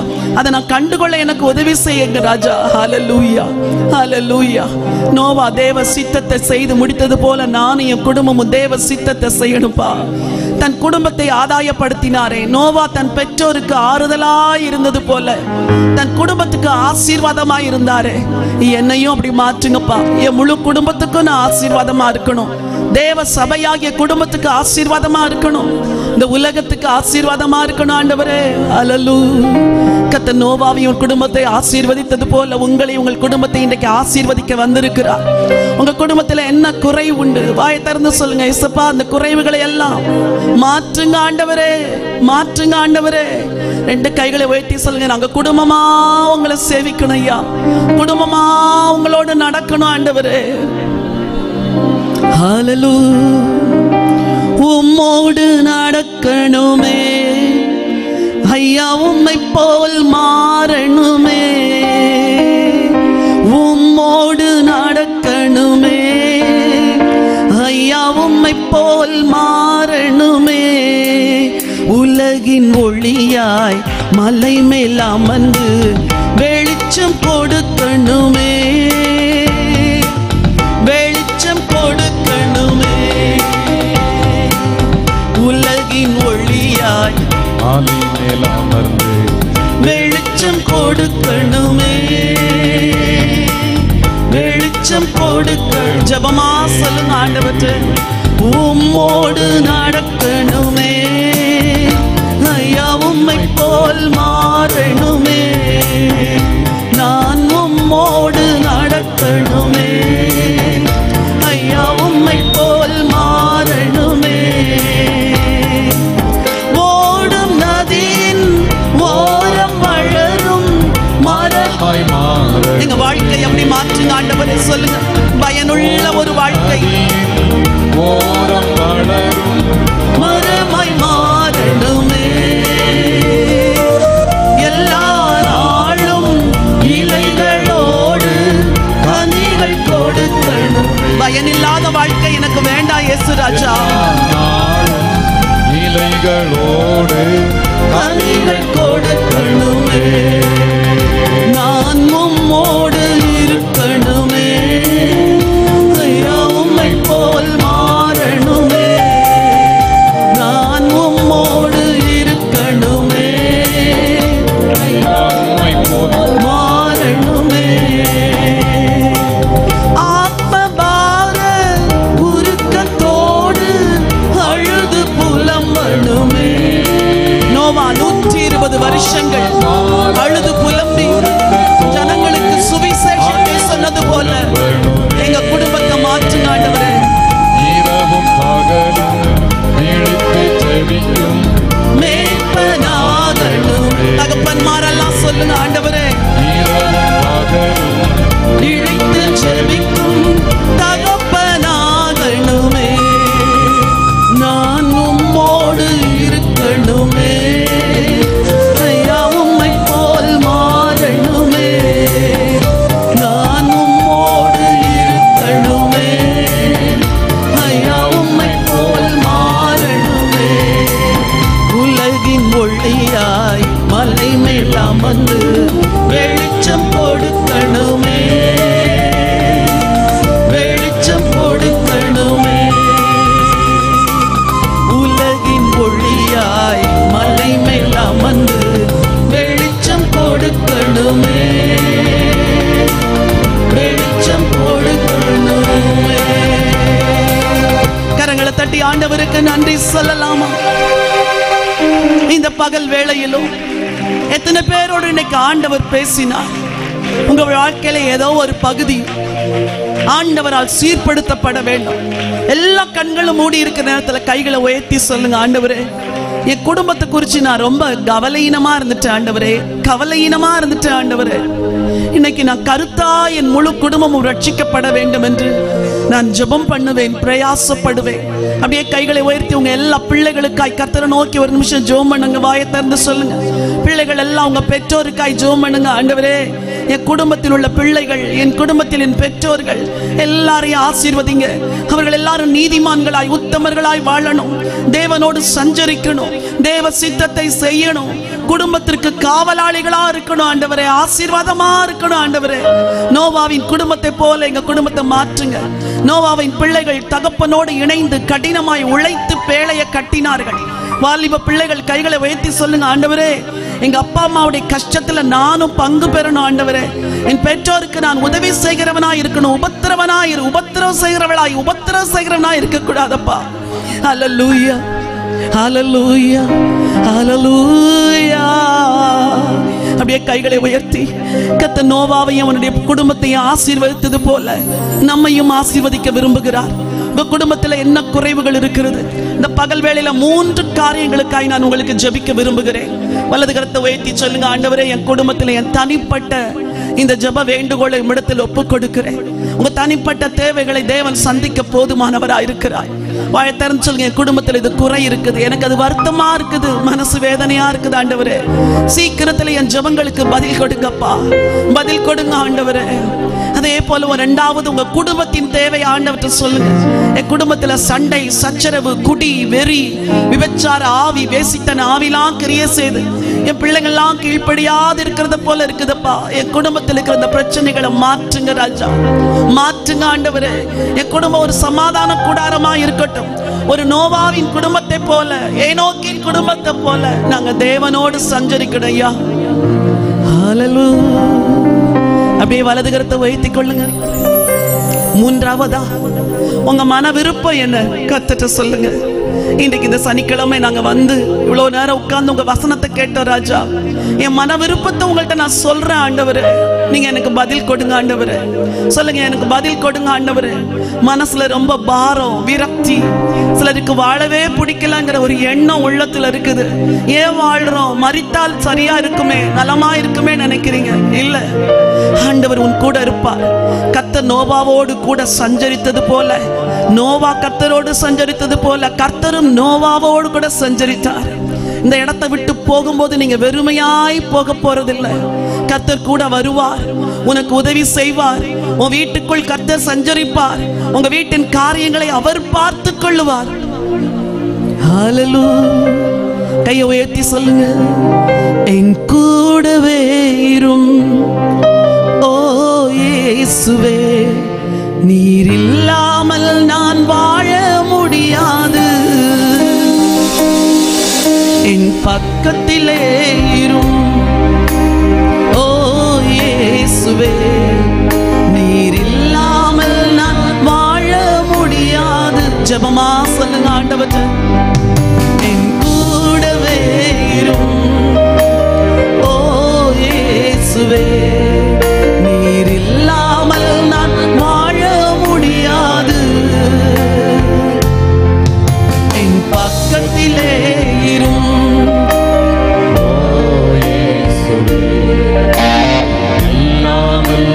வாழ முடியாது. கண்ணீர் சிந்தும் நேரத்தில் நீ தாயுமானிரே, காயப்பட்ட நேரத்தில் நீ தகப்பனானிரே. கண்ணீர் சிந்தும் நேரத்தில் நீ தாயுமானிரே, காயப்பட்ட நேரத்தில் நீ தகப்பனானிரே. என் அம்மாவும் நீரே, என் அப்பாவும் நீரே, எனக்கு எல்லாமே நீங்க தானப்பா. என் அம்மாவும் நீரே, என் அப்பாவும் நீரே, எனக்கு எல்லாமே நீங்க தானப்பா. அப்படியே வலது கரத்தை உயர்த்தி, எனக்கு ஞானம் இல்லை, பலன் இல்லை, ஆலோசனை சொல்வார் இல்லை, உதவி செய்வார் இல்லை ஆண்டவரே. வலது கையை உயர்த்தி செய்ய கூட இருங்க ஆண்டவரே. என் வீட்டில் நீங்க உலாவுங்க. என் வீட்டில் எழும்பி நிற்கிற அந்தகார கிரியைகள் எல்லாம் அழித்து போகட்டும் ஆண்டவரே. பிசாசின் கிரியைகள் அழிக்கட்டும். என் பிள்ளைகளை பிடித்து வைத்திருக்கிற சத்துருடைய கிரியைகள் எல்லாம் உடைக்கப்படட்டும் ஆண்டவரே. என் பிள்ளைங்க, என் குடும்பத்தை விடுதலை செஞ்சு நானும் என் வீட்டாரும் இந்த ஜலப்பிரளயத்துக்கு வரப்போகிற கோபாக்கினைக்கு நாங்க தப்பு வைக்கப்படணும் ஆண்டவரே. என் குடும்பமா நாங்க தப்பு வைக்கப்படணும் இயேசு ராஜா. எங்க குடும்பத்தை உங்க கரங்கள்ல ஒப்பு கொடுக்கிறோம். பயத்திறந்து சொல்லுங்க, என் பிள்ளைய ஒப்பு கொடுக்கிறேன், என் கணவரை ஒப்பு கொடுக்கிறேன், மனைவியை ஒப்பு கொடுக்கிறேன், என் பெற்றோரை ஒப்பு கொடுக்கிறேன், என் வீட்டில் இருக்கிற எல்லா காரியங்களையும் ஒப்பு கொடுக்கிறேன் ஆண்டவரே. கர்த்தர் பொறுப்பெடுத்து நடத்த போகிறதற்காய் கோடான கோடி ஸ்தோத்திரம். நேரலையில், தொலைக்காட்சியிலும், யூடியூப் சேனலிலும் இந்த ஜெபத்திலே கலந்து கொண்டிருக்கிற தேவனுடைய பிள்ளைகளை உங்களுக்காய் ஜெபிக்க விரும்புகிறேன். ஆண்டவர் உங்களை நேசிக்கிறார். உங்க வாழ்க்கையில கர்த்தர் நிச்சயமா நன்மை செய்வார். என்ன பாரத்தோடு கண்ணீரோடு இன்னைக்கு இந்த ஜெபத்துல கலந்து கொண்டிருக்கிறீங்களோ, கரங்களை ஆண்டவருக்கு நேராய் உயர்த்துங்கள். கர்த்தர் சமீபத்திற்கு மாத்திரமல்ல, தூரத்திற்கும் தேவனாயிருக்கிறார். எந்த தேசத்திலிருந்து அந்த நிகழ்ச்சியை நீங்க பார்த்து கொண்டிருந்தாலும் இயேசு கிறிஸ்துவின் நாமத்தினாலே நோவாவோடு சஞ்சரித்த தேவன் இன்னைக்கு இந்த பிள்ளைகளோடு சஞ்சரிக்கும்படி அவங்க வீட்டுக்குள் பிரவேசிங்க ஆண்டவரே. அவர்கள் வீட்டுக்குள் பிரவேசிக்கும்படியாய் ஜெபிக்கிறேன். அவங்க வீட்டுக்குள் பிரவேசித்து அவர்கள் கண்ணீர், கவலைகள், துக்கங்கள் எல்லாம் மாற்றும்படியாய் ஜெபிக்கிறேன். சத்துருடைய கிரியைகள் அழிவதாக. உங்க நாமத்தினாலே ஜெயம் கொடுங்க ஆண்டவரே. அப்படியே கைகளை வைத்துக்கங்க.